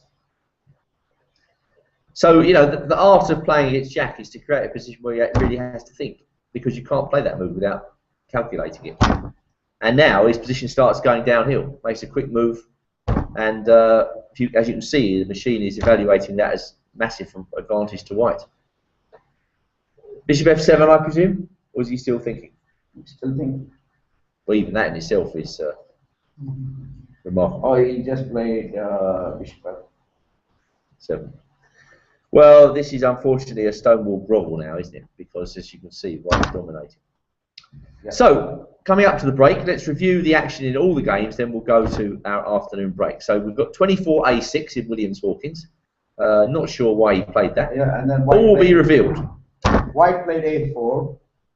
A4. So and then black played H6, preparing to unpin himself. So hang on a sec. So that pawn is not attacked because of knight takes F5. So H6, as I say, he's got to get that rook unpinned. Okay. Okay. And now? So he's thinking now. Right. So it's a complex game. Yeah. But one thing's for sure: if black's going to win this, he's got to get that rook out of jail on G7. Hebden Pert, King C7, heavyweight battle still. If I had to wager on this game, I'd say it was going to be a draw. But let's see. King C7, Bishop E1. Bishop E1. Yeah, Knight C8. So he's getting his knight into the game. So the plan now is knight D6, knight F5. And then white played F3. F3, yes. He takes F3. Yes. And now rook F4, attacking those two weaknesses. And right. Yeah, and what I think is that if when black plays knight D6 covering that F7, he could be playing bishop G3 and rook F3, and then this kind of Hebden has kind of put the bishops on good squares. And black has played knight D6. Knight D6, yes. Well, he's going to go bishop G3, isn't he? I think that bishop G3 is the move now. Right. Well, after bishop G3, I was going to plan to answer that with king B7. Yeah, and then I can play rook into F3, and then you have knight F5. F3, knight F5. That's the point of that. Yeah, that's the point that the bishop has to be there. So Hebden didn't even play bishop G3, just took rook into F3. Yeah. Which now he threatens to play bishop G3, and the point of knight F5 is he's got E4. He just wants to open up the position for his bishops. So are you saying you think this position's gone downhill for black? A bit down, I think if Hebden has break, and he's got already that bishop on F1 is doing brilliantly, and also his king is going to step up to D2 to protect that weak pawn on E3. So let's see this. Knight F5. You knight say F5, I can even E4. play bishop H3, forcing you to go back. No, yes, I can. Bishop H3. As that is again, quite a turnaround, from what we thought black had a solid one, and now I think Hebden is kind of a player. His stamina again proved that, you give him a complex position, and he will find things to, get out of that. And I think, looking at that question now, actually, white has a clear plan now. He can get the bishops to the open diagonal, put the king on a safe square on D2. Rook on F3 working, rook on A line working, get the bishop onto a good square to G3. Looks all right. But once again, it's going to be. So should black play in this position, not knight C8, but bishop D6, to stop rook F4? Yeah. And that seems to slow him down a bit. And then, your main thing is you can get to F5 by knight C8, knight E7, knight F5. And then do it the slow way. Yeah. But you can't stop F3 break. That's the main problem. Well, I mean, I've stopped a lot of your tactics by not allowing your rook to get into the game. The fact is that what Pert played allowed the white rook to get into the game. Mm-hmm. Knight F5, any more moves? No. Has he played knight F5? He hasn't played. Rook F3 has been played, and black is thinking. Right, well, I imagine if we consult the engine, we'll find this is better for white. It certainly looks it. No, doesn't think so. Rook HF8 and F6. F6 maybe holding on. Okay, so that is still in progress. M's Pert. No more moves after Queen E5. Queen E5. White's thinking. Yeah. Wow. Okay. So he's obviously cogitating. Is there another move? I suppose that somebody suggested Bishop F4. Maybe he's thinking about that. Queen C2. No, the bishop takes E3. It's useless. Well, then he can take and go King E7. I don't know. King goes to F6 is a bit crazy. Okay, he's got something to think about. And finally, Hal versus Rudd. Any more moves? No more moves. Right, it looks like Jack's in trouble.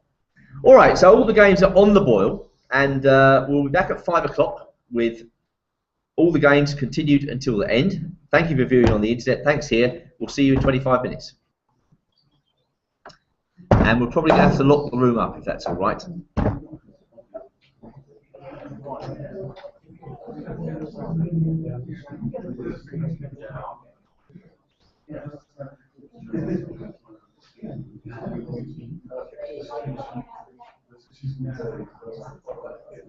What do you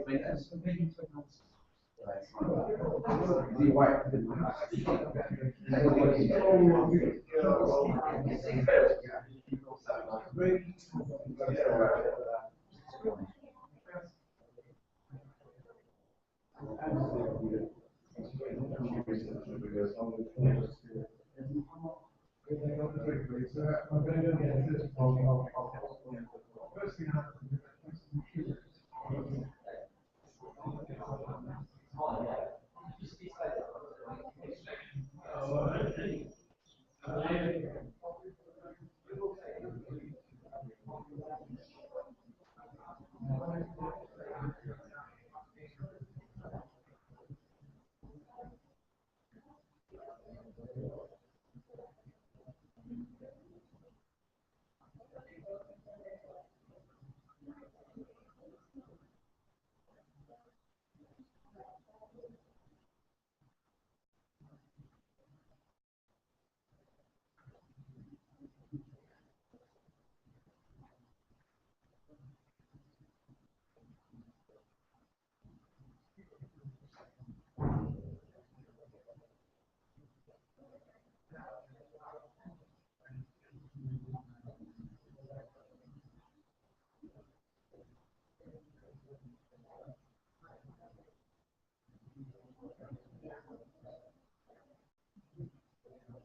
Let me ask my colleague,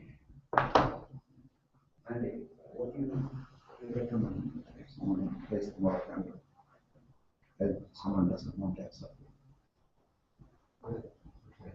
Like B4, C5, B4, C4, C3, that's not accepted. Can play 9 or 6. B3, the guy's a specialist in B3. And what language do you we learn something new tomorrow. There's a book on it next to it. Okay.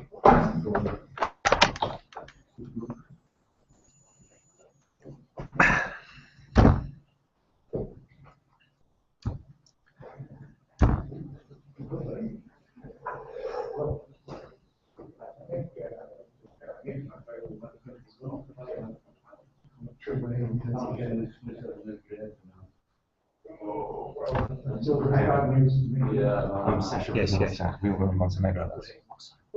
Right. Yeah. He's going to say something. Doesn't matter. Okay. Yeah, that's a see. I'll wait for somebody to tell me mine. I'm not going to do it.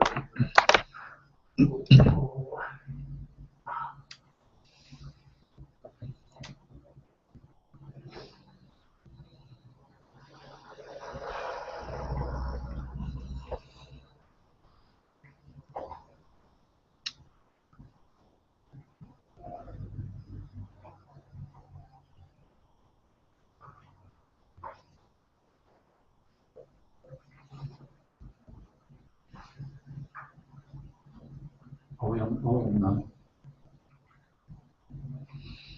We're always on. We're always on. Just thinking about the position.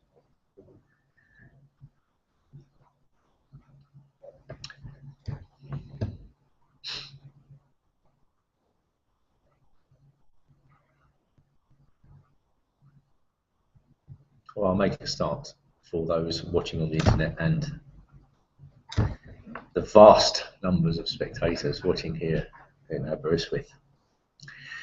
Okay, so let's start again with Williams versus Hawkins. Now, this move, just going back one move,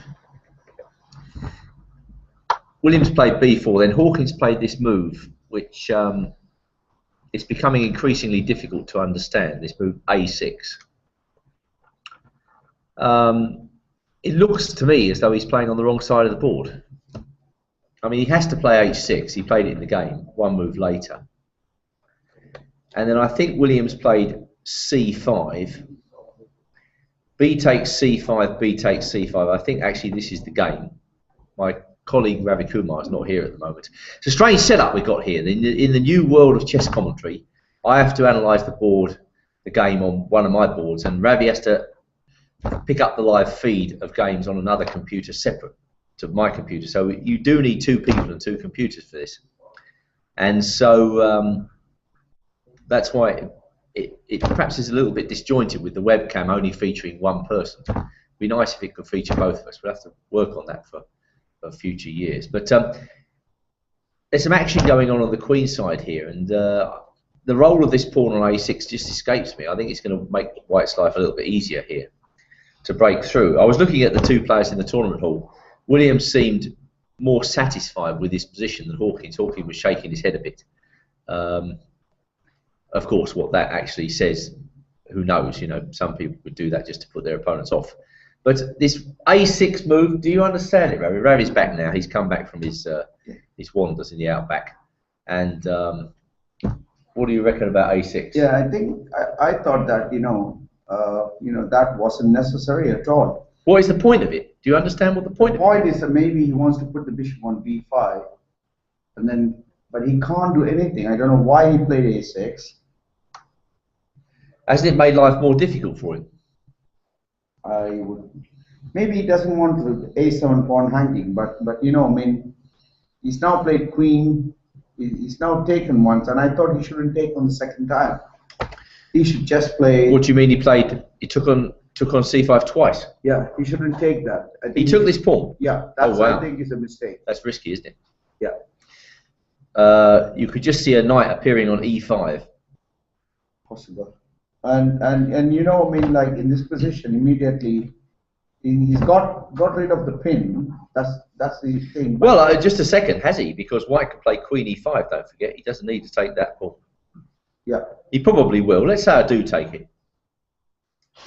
And is there some forced combination that he's seen now with knight g3 check, knight into g3? Okay, you've got to be really careful. So check, takes, rook takes. Now, am I takes. threatening anything here? I'm threatening rook h3 check. No, you're not, are you? Are you? Why are you threatening that? You're not. You're not. I can take it and go rook h2. The knight on e3 holds everything together, doesn't it?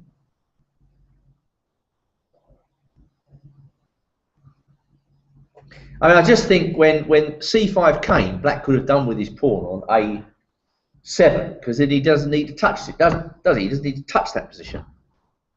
Because as soon as White moves his knight from e3, then we get knight g3, and we get all those sacrificial attacks coming into the frame. So I think I would have personally preferred to take once and not take on c5, rather play king h7. Yeah. And then leave it to it. I mean, now at least I'm covering the d6.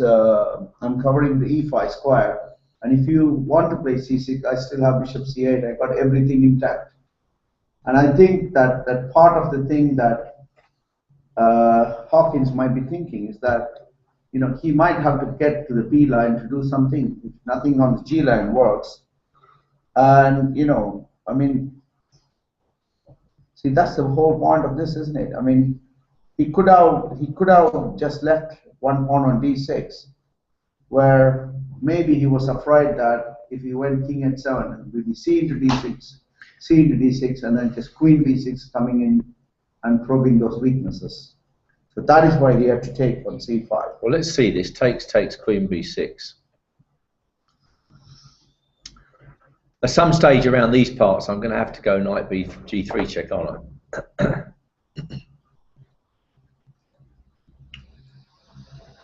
Okay, now takes.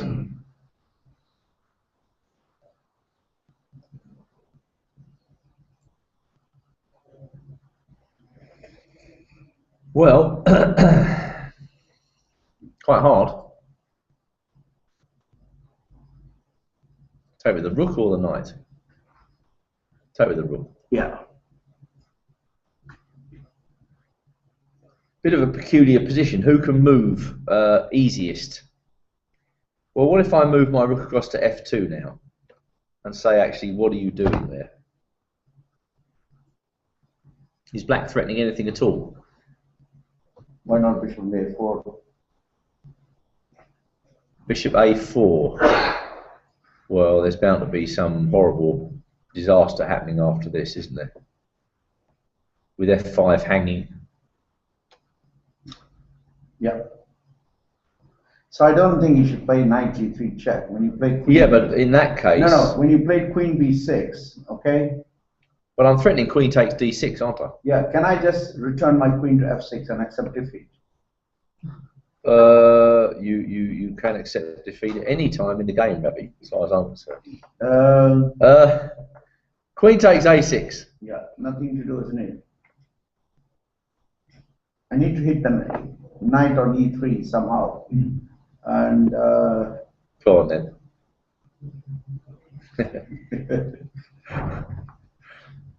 Do it. no, okay. Oh no, this move A6. Okay, I'll have to ask him after the game if he hasn't lost and his answer can still be printed. Why he played A6? Because I don't understand it. I just H6 and King H7 and on with the game. Any more moves then? So C5 takes. And what did he play after this? He 27. played, Bishop C8. No, 27. Bishop C8. Yeah. He did not take the pawn on C5. He did not take the pawn on. He took the pawn on C5, D into C5. He played D into C5 for that reason. D takes C5. And Queen takes C5 was played. Okay. And now he pulled Bishop C8, saying, I've got everything secured in the queen side. And what are you doing? And I think that in principle, what I can see now is that that cluster of white pieces can't change, can it? The moment you move the knight on e2, there's disaster. The moment you move the knight on e3 out, possibly something happening with rook in the g2 check, because that knight on e3 is unit protecting the rook on f1. So I can't see that he can move these four pieces. Whereas white, white queen is quite active. I agree. The black queen can also get into play. That's number one. And the second thing is that at some point he should be able to get the queen back to f6 and to do something reasonable there. I mean, white's thinking now, isn't it? After bishop c8, can he play? It's true. Both his knights can't move. So can white now just be very bold and play d6? D6, the man says. You know, in for a penny. Okay, take it. Queen d6.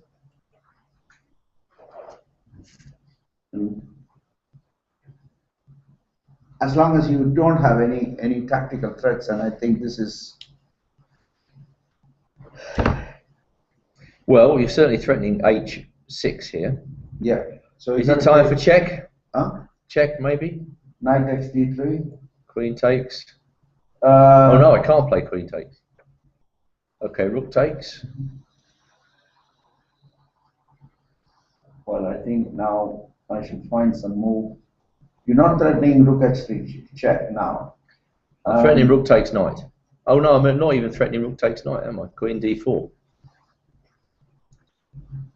So is this the time to just bring in the king to h2? King h2?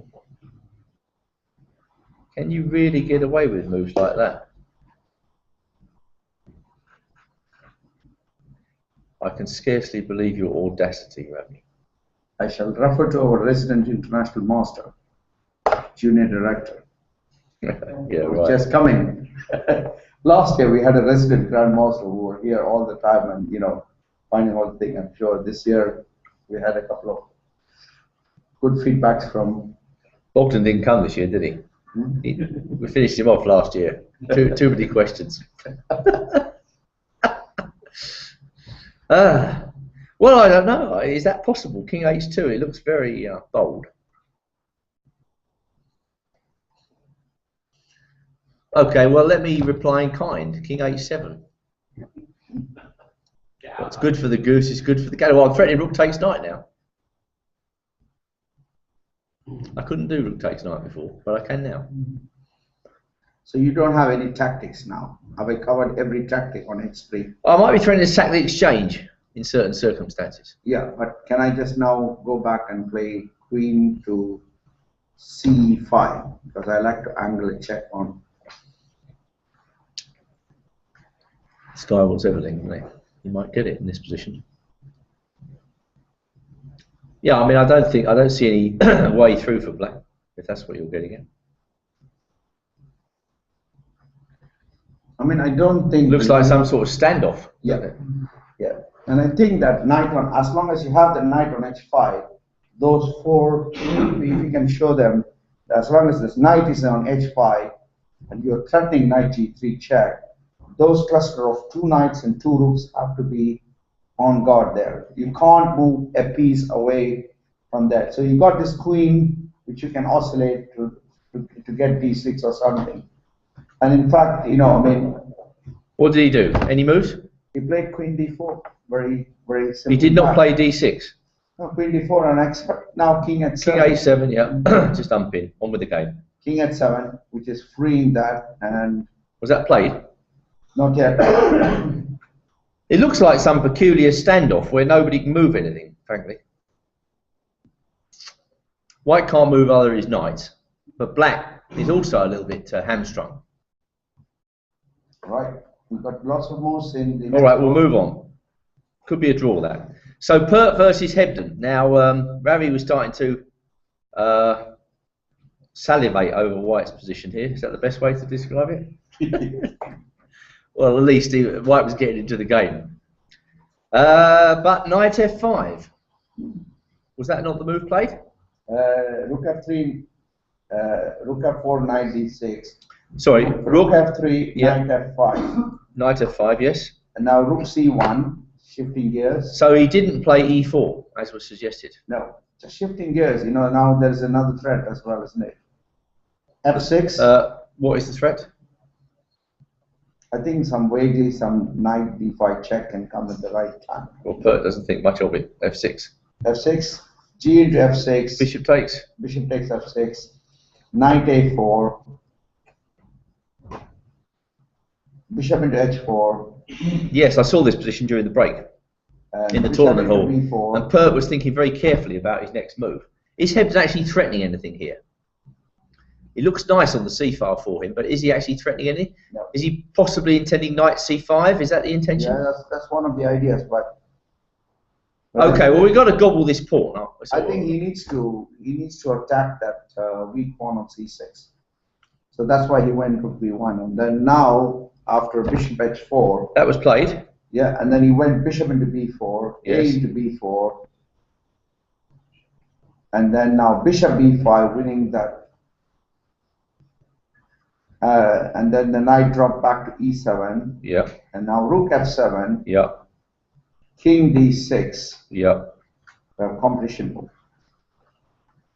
move. A competition move. Are we giving books away today? We got magazines left. You just want to get rid of them. Nowhere to store them, so got to give away the magazines. We store them in the Congress office, don't we? So I think this is a competition. Oh, hang on a minute, just a second. This could be another one of his one-move competitions. Right, what are we offering for the winner? We're offering DCM magazine. The winner gets the chance to buy both of us dinner. Is that it? Scintillating conversation all the way through. Is that the prize? Oh, BCM. Yeah. DCM. Okay, second class prize. What is the move that's suggested? Rook takes e7 is suggested. Is that the move? That, Ravi, is one of the most pathetic competitions I've ever seen in the history of the British Championship commentary. So, right, round of applause. Sorry? So rook takes e7, king takes e7, and I think that. So why does he need to resort to that? I mean, what was wrong with White? Well, Black's pretty uncoordinated after that. He comes in with his rook. Rook takes c6, I presume, is it?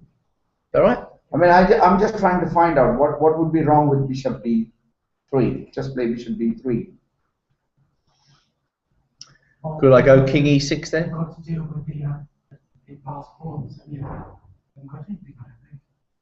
If bishop d3, why can't I go king e6? That rook is a bit short of squares. No, he doesn't like to pull the rook back and play. So rook e7, king e7, and White's pretty well coordinated here. Rook takes c6. Rook takes c6, and he's thinking for black. Yeah, I don't think this is so easy at all for White. I mean, his pawns are ragged for black. His pawns are ragged. White's pretty well coordinated. Got plenty of ideas in the position. He's threatening h6. Knight b6 at some point might be a move. And I think it should be bishop f6 now. Get the bishop out, make the open file for the rook. Well, bishop f6. I know the bishop isn't doing anything on that. Why doesn't black go for the weak pawn? Bishop to say f2. Gets the bishop controlling two of the squares on the g file. All good. Well, I can maybe get both of these pawns.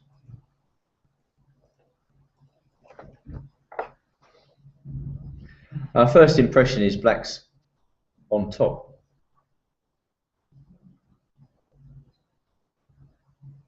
That's quite hard. I mean, black's got to prove that his rooks are worth something here. So what? I mean, to me, I tell you what the best move looks like to me is rook AF8. And then if you take rook e6, then bishop f6. If you take this, just come back, cut the rook off. So, and now the rook's become, you know, disjointed. The rook's away from his pieces. Maybe I could go like rook h2. Once I get the rook down there, I'm starting to feel I can win this. yeah.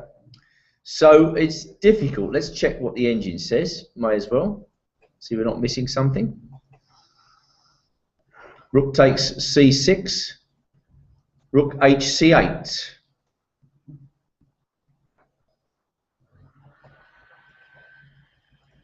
And then rook g6 is bishop. Rook g6, bishop f6. Yeah, that is the key move. It cuts communication in the white camp. And after knight b6, it looks strong, but then rook a1 check. Check. The computer suggesting king f7 is even better. But anyway, check and then just defend.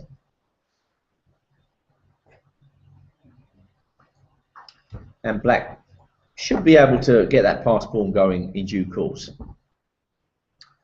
Right, so was it always as clear cut as that? He went knight a4, Pert took on h4. Yes, it seems to be clear cut. Black's better all the way. Knight e7, rook f7, king d6. Takes, rook takes. Black to move? Yeah. It looks as though black was better all the way there. Yeah. And what did he do?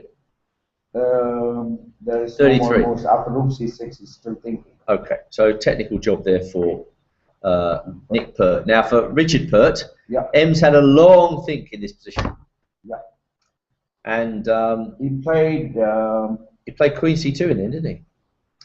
So there was a straightforward advantage here. Bishop takes c5, queen takes c5, rook a c1. That is really quite natural. Yeah, queen c2, and then in came bishop e3. Right, well, let's just say that this is what M's has rejected.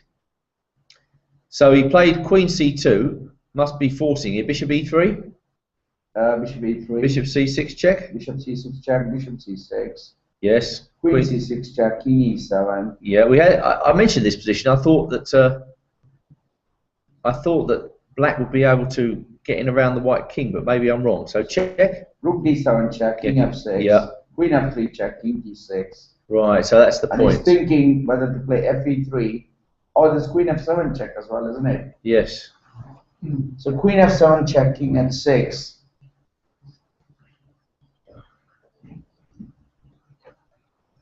The main point is that white has a massive rook on d7, and then the rook on a1 can come to f1. So well, there's a slight problem for white. Check, king h6. If he takes this, we go check, and I don't think you can stop me from, or can you? Getting a draw here, can I?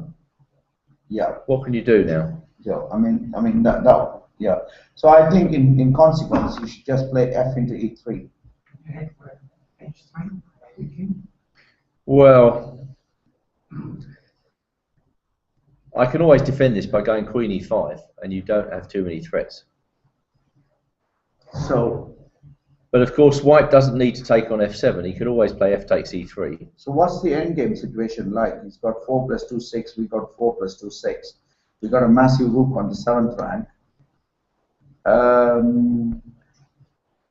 There's also the problem that black can play queen b2. For fe3, he can't play queen b2 because then queen f7 check and rook f1. Can I go f6? Yeah. fe3, f6. f5. f5 is also. Then, let me go f5. Yeah, better move. So maybe he's got to go to the endgame with queen and e3. That black's quite solid here. What, you mean he should take on e3 with a queen? Is that what you're suggesting? Well, but I don't believe that. Takes. Let's see. Right. Well, I think rook HC8. Yeah, you're getting there. I think I'm all right. But is there a way you can sacrifice this bishop on e3, not touch it, and play queen f7 check? Well, in this position, you mean check? Yeah, queen f7 check. King a6 now. Can you now just play a cool move with rook?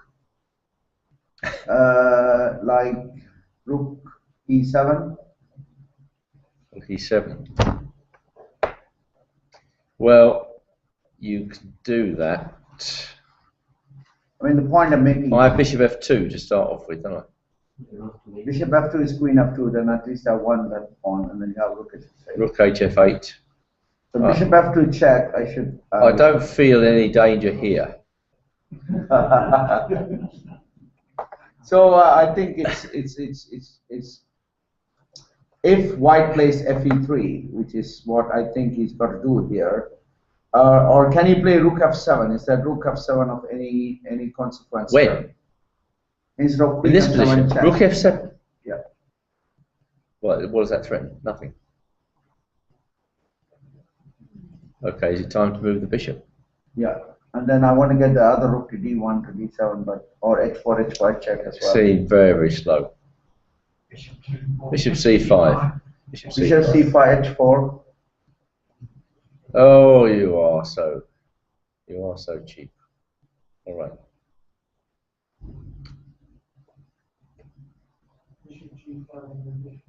So h5 check, you go king h7, do you? I do. Run away in true cowardly style.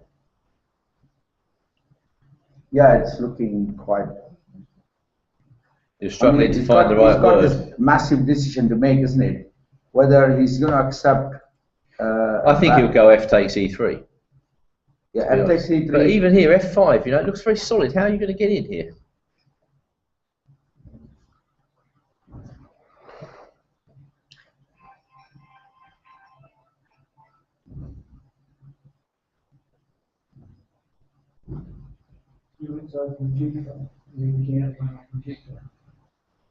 Only one move, rook hf d8, rook h d8, and that could easily be better. I mean, at some stage, I might be even threatening to take that on b2. Cool.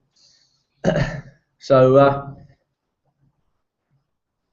this is what Ems was thinking about back here, wasn't it? Yeah. It's a big decision when he can simply go bishop takes bishop and rook ac1.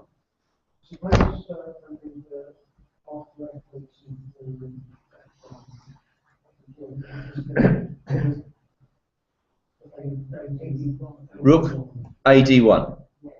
Yeah.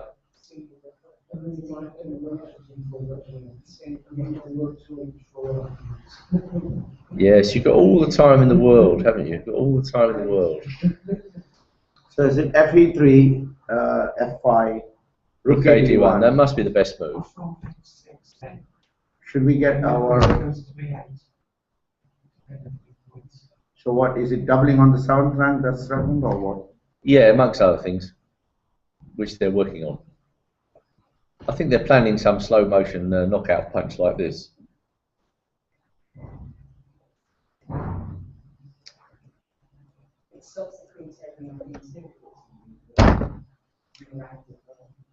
White's definitely more active, yeah. I could have played f6, of course. I could have done that, couldn't I? I don't know whether that's more or less risky. Yeah, I mean, I like f5, and then when you play rook ad1, can I play rook h to c8? Oh no, I can't. A8 is hanging. I got to play rook ac8. Sorry. Rook ac8, yeah. Rook ac8. And then rook d4, rook c4, off for that exchange. Yeah, that looks rational. Well, I'm probably going to follow up with rook hc8 and then await events.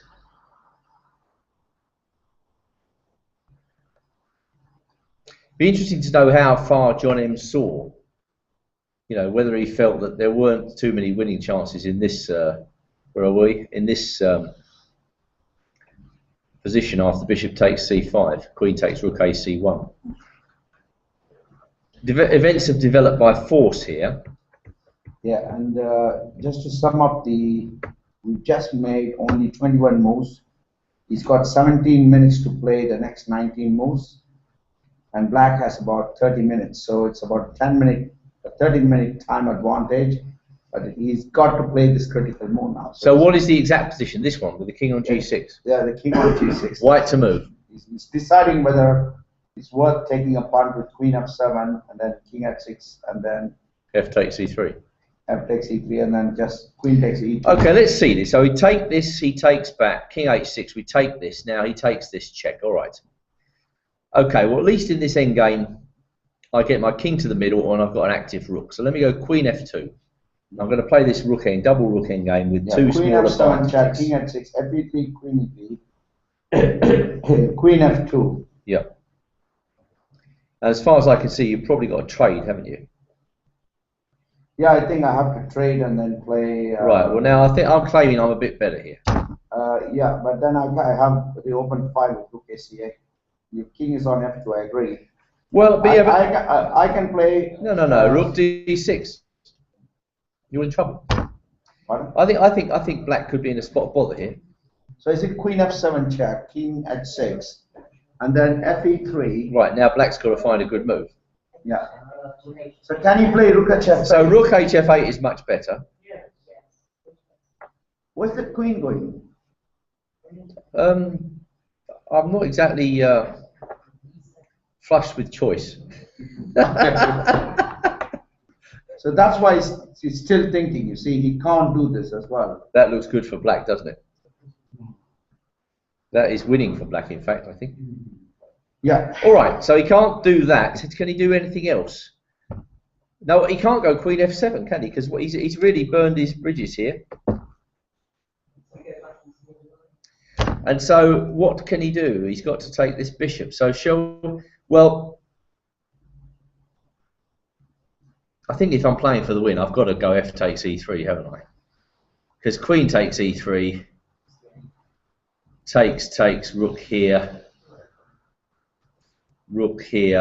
takes. No way on earth is this a win for white. I mean, if anybody's better, it's got to be black. So he's thinking, and it's a critical choice. I think he's going to go queen takes e3, Ravi. Yeah. And bail out. I think he's going to bail out. Okay. All right, so let's go back to Williams versus Hawkins, where there was a curious standoff going on. In neither side seems able to move anything. Yeah. And you see, the point I was making was the pawn on d6 was very important. So what has happened was queen d4, king h7, king h7, yes, and then he's made this little queen moves. Little queen moves, which is like quiet moves, just changes the position drastically. That queen on e5 is now there's a threat on f5, and I think that little move has really put the cat among the pigeons. Is that the word you're looking for? Yeah, absolutely. Okay. I mean, like with the pawn on d6, he couldn't do that, isn't it? So that taking of dc5, breaking the pin, didn't give him anything earlier in the game. So if that led to nothing, then why not leave the pawn on d6 and play king h7? Right. Well, the time is coming when I'm going to have to think about landing that check.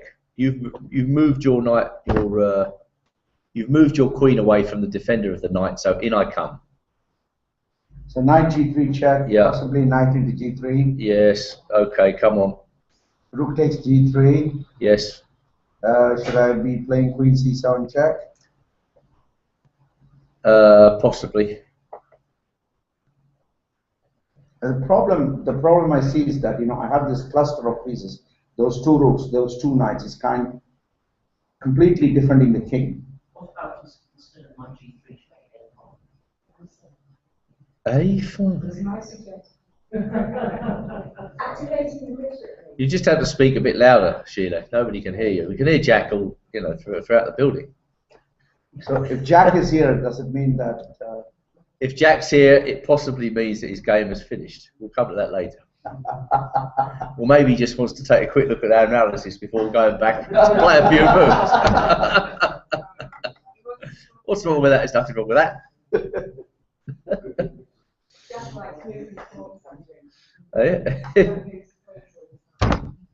Okay, so A5. Are you claiming that white is in a kind of Zugzwang here? He can't do anything. Okay, I'm going to be. Here we are, Suicide City. Knight takes F5. Well, just a sec. Let's see him polish me off. Who suggested A5? Come on then. Okay, well at least you're honest. Anybody got any other suggestions here? Knight G3 check. Yeah, it's got to go. Yes. Yes, take it off. Rook 8 to G7. Are you going to go mental here? Take the bishop. I defend everything. Rook takes H3. It's the big black piece giveaway. It's the summer sale on black pieces. You find you're running out of pieces for the attack now? We saw this piece about 3 hours ago in here. We just rejected it. Okay, we've been puzzling over a position like this for a long time. You know, how does either side do anything? So let's go back to the original question. That is the position, is with black to move. Yeah. Should he now accept defeat and return Queen F6, which looks sensible? I don't like changing off the queens here. I think that could react in white's favour, couldn't it? That could seriously react in white's favour. Because once you've got the queens off, there's no chance of an attack anymore. And now I can think about switching with my rooks, can't I? Because you're not doing anything. So moving this rook somewhere starts to become very attractive. Where should we put it? I'd love to put it here. So let's go rook C1. You see, black's not doing anything suddenly. So he'd be very loath to exchange the queens, but can he avoid it?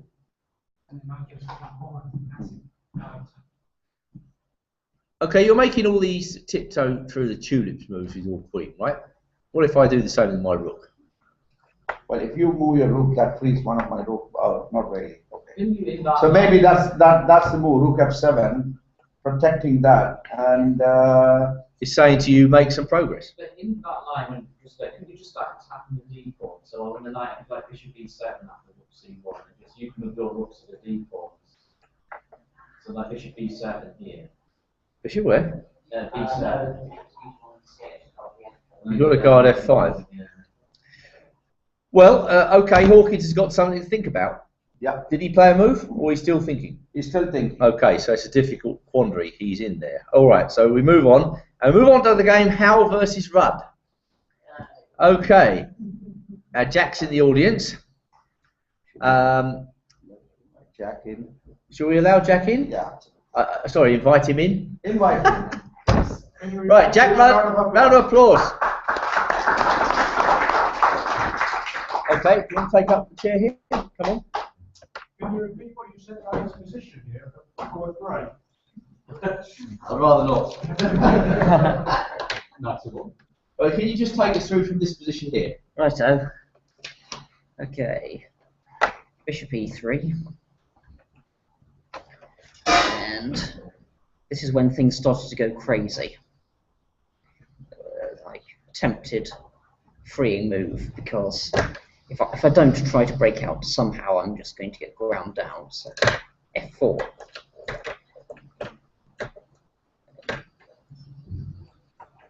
Takes, king takes, and then have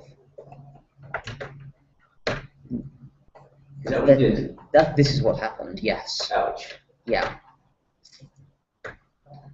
So. Had you seen that? I haven't seen that when I played f4. No. So. Okay.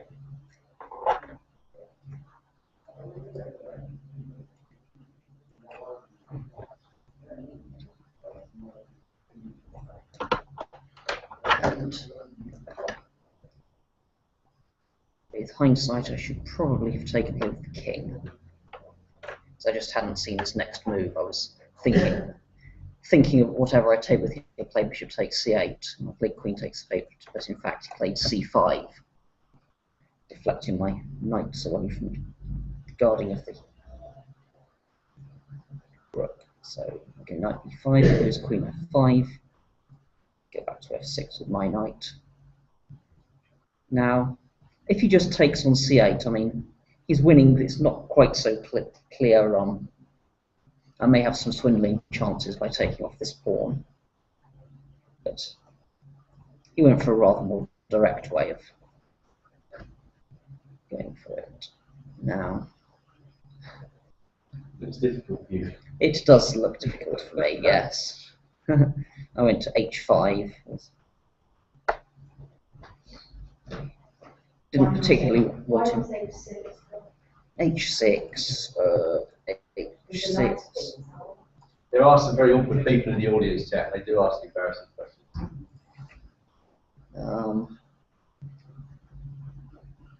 This looked fairly terminal.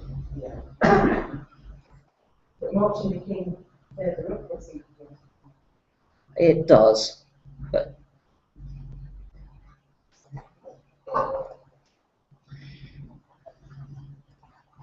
This happened. this happened, yeah.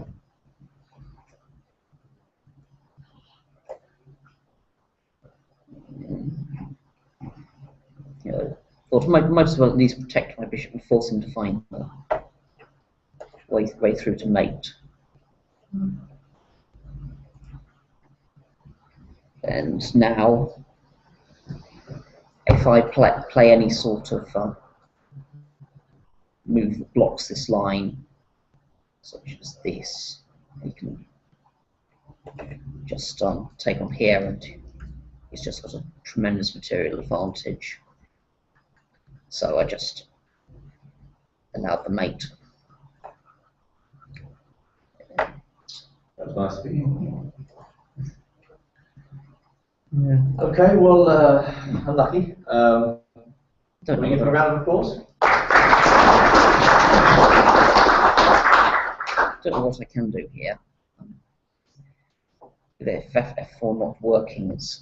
Did you see c5 on move 18? After f3? 3, c5. Yes. I'll take that as a no.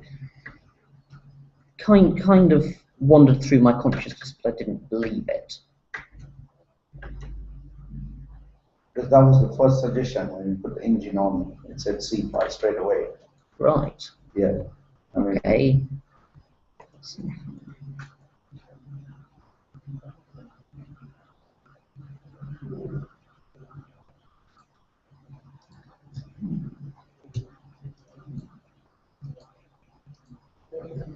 There you go, complicated stuff. All right, we're going to have to proceed with the commentary, so Jack will have to take a look at that later. Can I present you with a copy of the latest BCF? Okay, there we are. Nobody goes out here empty-handed. Very good. Thank you. Apart from 95% of the audience. Right, okay, so thank you to Jack for coming in and showing us the conclusion of his game. Well played by David Howe. Right, let's carry on. Williams Hawkins, any moves in this game? Queen e5. Or is he still thinking? he's still thinking. Still thinking. Hebden Pert, rook takes c6. The machine liked rook h8, but there must be other moves. The problem for white is when he takes on g6, we go bishop f6 and cut the rook off from his minor pieces. So unless I think there's something wrong with the software, he's still thinking, and the clocks have gone to 0. So I mean, I presume Oh dear, there's gonna that's not a good sign. There's going to be a lot of moves, but I think we have a problem there. Houston, we have a problem. Okay, we will have a problem if we can't get any moves in Ems versus Pert. So now what? King g6? We have to go back to the old manual system in the old days of little kids being paid £5 a day and running to and from the tournament. It was great money in 1975, but it became slave labour in 2005. So eventually the kids rebelled. They wanted their money upgraded. Still thinking. Yeah. That's not good. That's not good. Yeah. It means the system's broke down. I shall. Can you go and check with the powers that be? Yeah. Okay, and I'll try and soldier on. under extremely difficult circumstances with no moves. Right, okay, so Williams versus Hawkins. White's played Queen E5. Now, is black, that pawn on F5, really a threat? I mean, okay, somebody made that move, didn't they? Now, can I take that off? Is there any earthly reason why I should not take that pawn?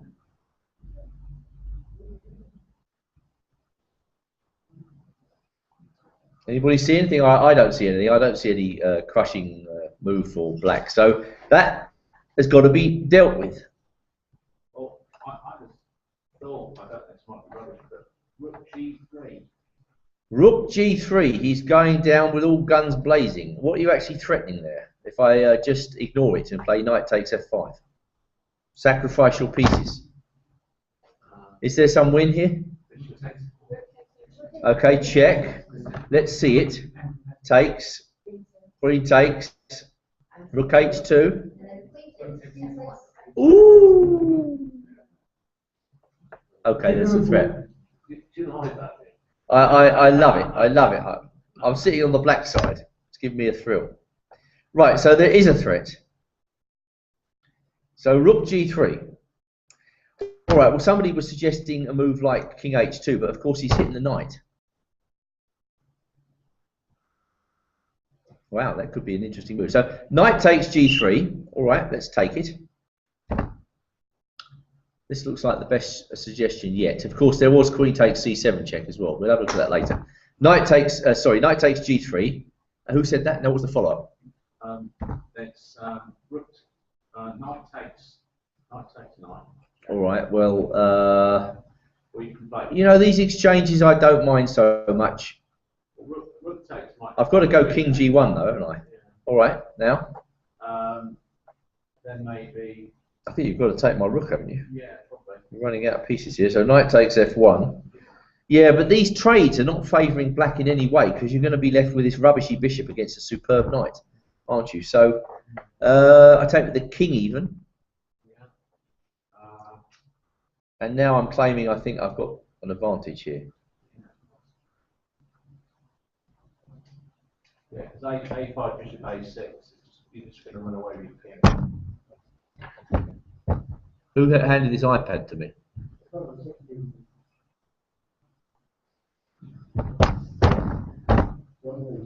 I need your 4-digit code. Took rook in because maybe you can take on H3 with the rook. Okay, this is going to test my dexterity because I've got to keep two computers on the go at once. Sorry. No worries. Right, we have had some moves. I don't know what's wrong with Ravi's system here.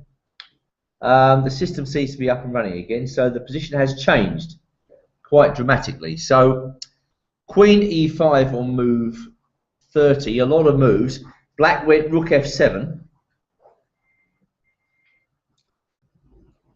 White played Queen to C3 for reasons best known to himself. Black went Rook G6. White went A5. Black went Rook FG7. So there's still a lot of fiddling around going on. White put his queen back on E5.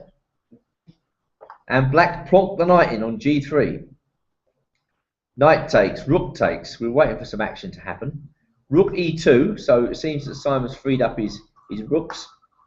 Rook E7. Queen D4.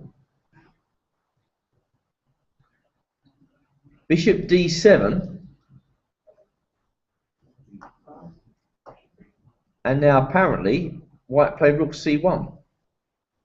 And Hawkins took on F4. So what's that move forced that to play Rook C1 there? I mean, if he doesn't play Rook C1, what's wrong? Is there a Rook H3 threat? Bishop B5, I presume.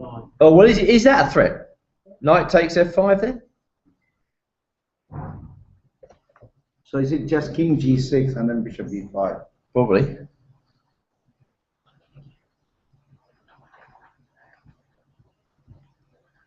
Okay, I think we got updated here, and I think that losing that F4 pawn, I think is quite critical. Can he now double back to Rook F1? Is that what? That is probably the idea.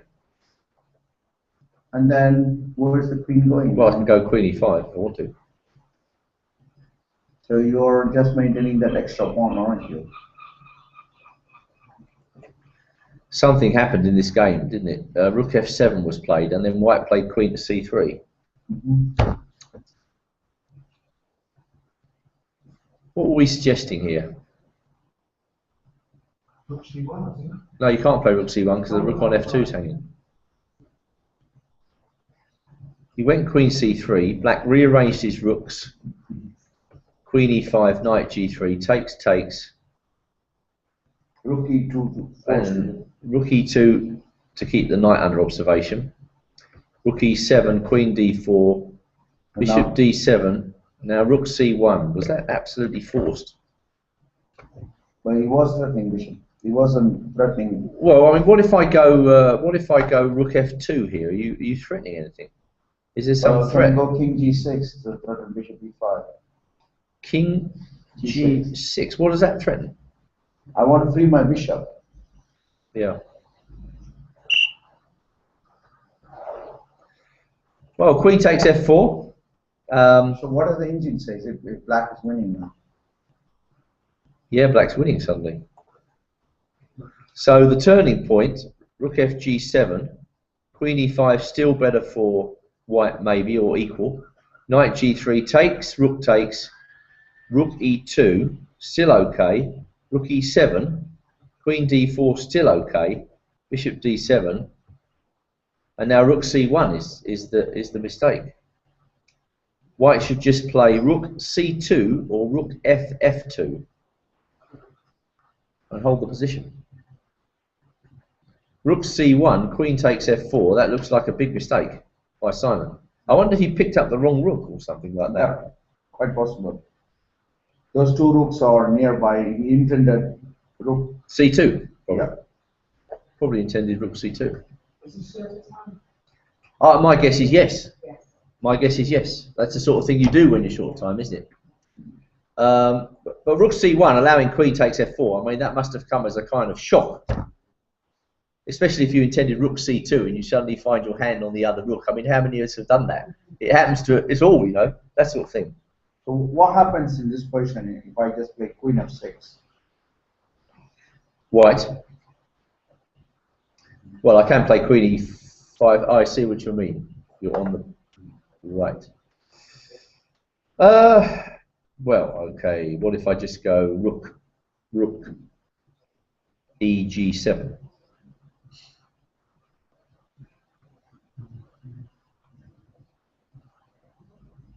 So the principal problem is that the knight on e3 is under attack.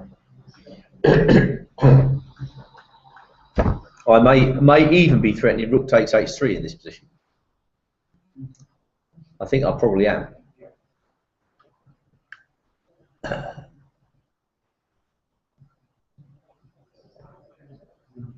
Maybe I'm not.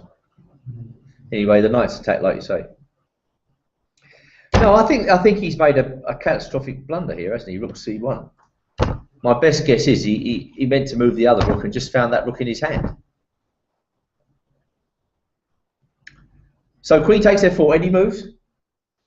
No, queen f4 is thinking. He's got about 13 minutes left for 3 moves, which are going to be the crucial moves for him if he wants to survive this. And Any more moves in Hebden Pert? Hebden Pert. 33. Rook takes c6. Yeah, 33. There's been quite a few moves there. We expected rook hc8, or at least that was supposed to be the best move, but I'm sure there are other moves. He played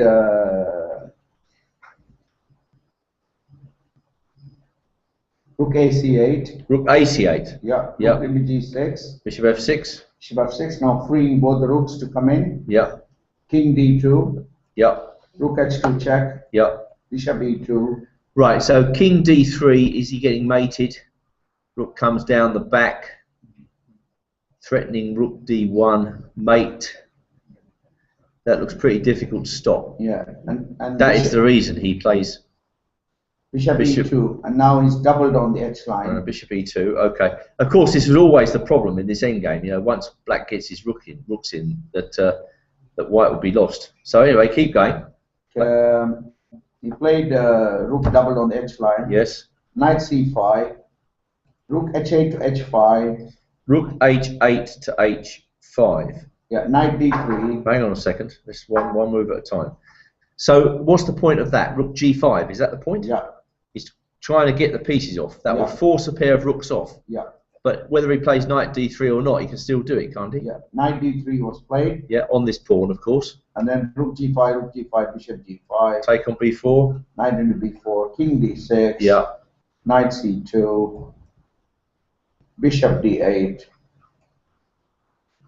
B4, G5, and now it's going to be, everything is going to depend upon this pass pawn running down, isn't it? I mean, otherwise, you know, White has a nice fortress. If that pawn on G5 wasn't there, he's got a nice fortress, and hopefully he can survive.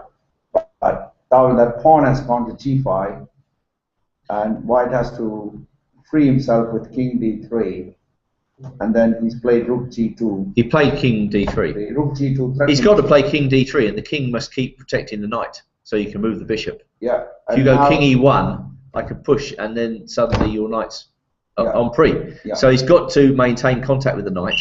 Yeah. So King D3, yes. Yeah. And then Rook G2. Right. And then he played Knight A3, threatening Knight B5 check. So knight here is answered by what? Yeah, Knight B5 check. That's the only thing. No, let's have a look at Knight E1. Is that bad? Well, I think I can play Rook G1. Then Knight F3. Rook G3. I mean, you can't compete against that rook and pawn, isn't it? Well, I'm trying to. I think I can, as long as I can try and keep your pieces at bay. So go on then. What are you doing? Knight. Rook G3 straight away, probably. Yeah. I must admit, it's going to be difficult. All right, Knight F3. Okay. Bishop F6. F6, stopping that pawn coming on. Knight H2. That's how I'm going to try and defend this.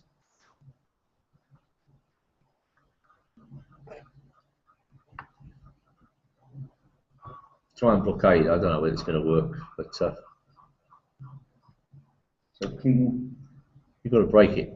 I mean, I've got, you know, the point is you can't sack the rook for two pieces, so I've always got this guy to sort of back me up. Especially, I mean, part of the plan is to advance it to B5.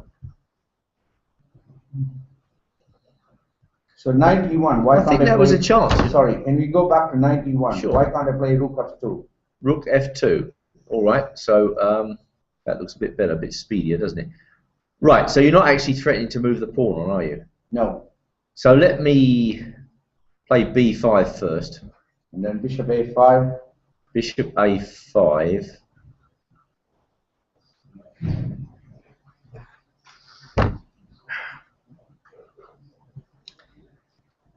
Well, it's difficult, isn't it? I've got to go back to C2, but I really don't want to.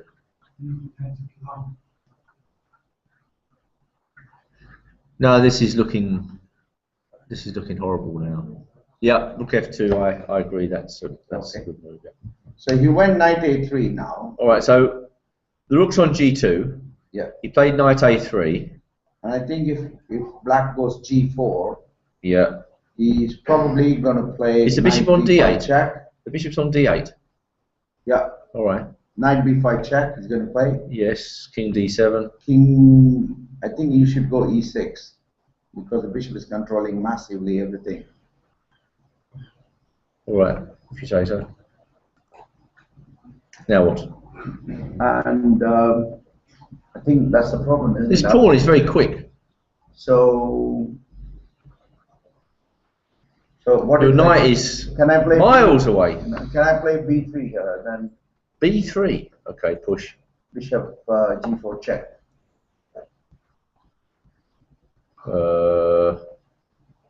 Okay. Oh, wait a minute. Right. Well, okay. Let's try that. Watch out, rooks, 3-2, checking in, one on. Yeah. You know what? I was hoping that would happen, but of course he could play Knight C3. which threatens knight d5. Well, I'm not worried about that. Rook b2. Let's attack this guy. Bishop f3. Yeah. And then how does it sound about knight and 4 pawns against a bishop and a rook? If I play bishop f3, a rook f2, and then bishop into d5, Well, hang on a minute. you got to play some space invaders game with those 4 pawns and the knight against your rook and a bishop. I think eventually it will give in, but it's an Oh yeah, you just take it. Well, this position. yeah, This. yeah. And then I guess my first move is b5. One thing's for sure, we won't be here when the game finishes. It's got to be lost, but it's not easy, is it?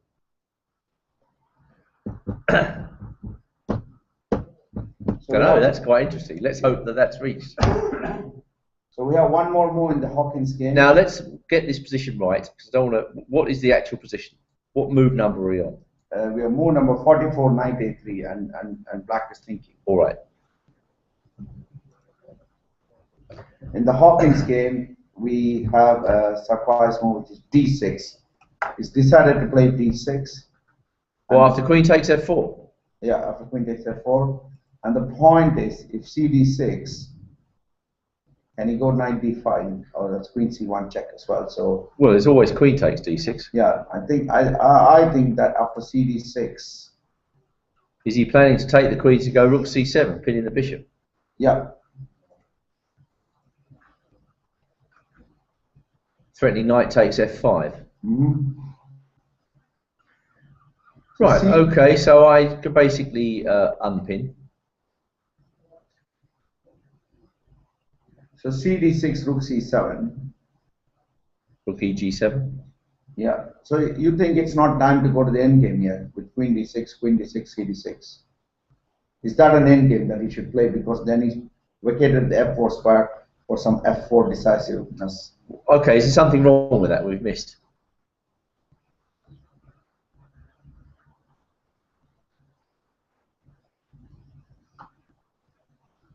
Can anybody see anything? I can't see anything. So that's interestingly poised now after d6, quite complicated. Well, is it so interesting? I don't know if it's interesting. there Williams is has got off the 10 moves to be rails. made. Williams The time pressure can think, can make things difficult for either of them. Simon Williams has 10 minutes left on the clock. Hawkins has 21 minutes left on his clock. So he's got a 10-minute advantage, and he's got to calculate this out, and he's got to find the right move to winning configuration.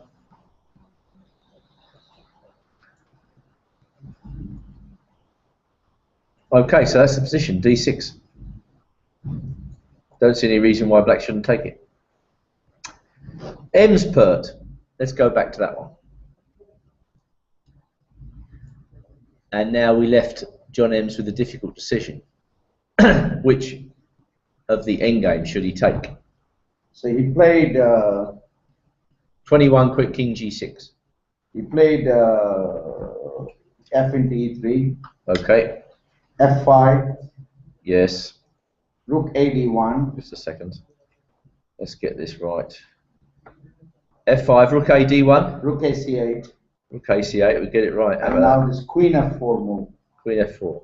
Queen takes f4, Just a sec. Let me have a look. Queen takes f4. Yes. e takes f4, Yes. and rook c2 activation, Yes. king f2, Yeah. and then he now doubled the rook to c8. So that he can answer rook d6. Yeah, and now he's thinking. I think it's equal pawns, and I think, if black can stop a few threats, there's rook into b2 is in the air. So I'll be absolutely honest. I think this looks like a draw. Rook e7. I think this looks like a draw. So is it rook d1 to d6? And No, then I think he's going to play rook e7, like Jen says. rook e7, and then are you playing rook e7, and then king f6? No, then rook df, rook d d7, Yeah. Okay.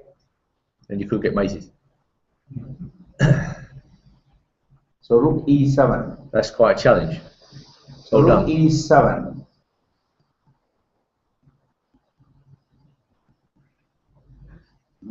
Rook e7, troublesome. He can't allow you to double the rook. Maybe he's just going to play rook 8 to c7, and then when you play rook e6 check king f7, and then when you move the rook, he's going to take on b2. So that's what he's planning. Rook 8 c7. Yeah, Check. rook e6 check king f7. Then you have to rook e5 now. I'll take another pawn. Yeah, you take a6, but then b2 is gone. Rook d5. White's a pawn up. He can play. Rook e7. Well, okay. I think rook e7 definitely looks like the most challenging move, doesn't it?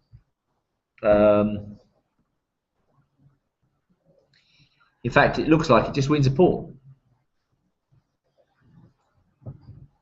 Well done for pointing it out. Well, it looks like a dangerous move, doesn't it? Very dangerous. Yeah. I presume he played that, did he? Or we don't know. No, he hasn't played it. Right. Well, that I should think would be played. Ems versus Pert. We've just looked at that. Hebden Pert. Any more moves? Hebden. 44 knight a3. No, he's still thinking. Right. Williams Hawkins. Any more moves? He's still thinking. Hawkins is thinking about this position. Yeah. There's. Okay, so the thing is that knight, he's thinking about whether to preserve the queen on f4, because the knight's pinned to the rook, isn't it? Yeah. Because what White wants to do, he wants to get his knight into d5. That's the point, but of course he can't quite do it yet. So is pawn takes pawn possible? What happens now? Do we pin that bishop? I imagine this sort of thing, I'm just guessing, is more dangerous with the queens on. Can you attack? You said that. Can you attack the queen on? I'm threatening this now, aren't I? Knight d5. I mean, if I was black, I would be thinking of just playing queen takes d6 and keep it nice and clear, you know, because this looks like a very nice steady advantage to black, and I think the engine will bear us out. Yeah, you see, minus 1.7. White goes knight d5, and black just defends himself. White goes knight f4. And yeah, this might not be so easy to win, because your knight is absolutely fantastic on f4, but nevertheless. Okay, maybe that is what Williams intends, and try and make a blockade. And so on. So is that's the position? Yeah. No more moves? Yeah. All. Wait a minute. For. Hebden Pert, any more moves? No. Ems Pert, any more moves? Rook e7 perhaps? 27. No more moves. Right, well I think the time's come to call it a day in that case, because all of these games look as though they're going to go on for quite some time. This is probably the most interesting, but the system seems to have slowed up. So, thank you very much. I should say, please don't go into the tournament or crowd around the boards. That's not what the players want. Thank you very much for viewing online. Thank you very much in the audience. We'll see you tomorrow. No, not tomorrow. Tomorrow's the rest day, is it? No. Is that right? Saturday's the rest day. So we got the round tomorrow, and then we go on to the rest day on Saturday. So thank you for viewing. We'll see you tomorrow at 3 p.m. That's it.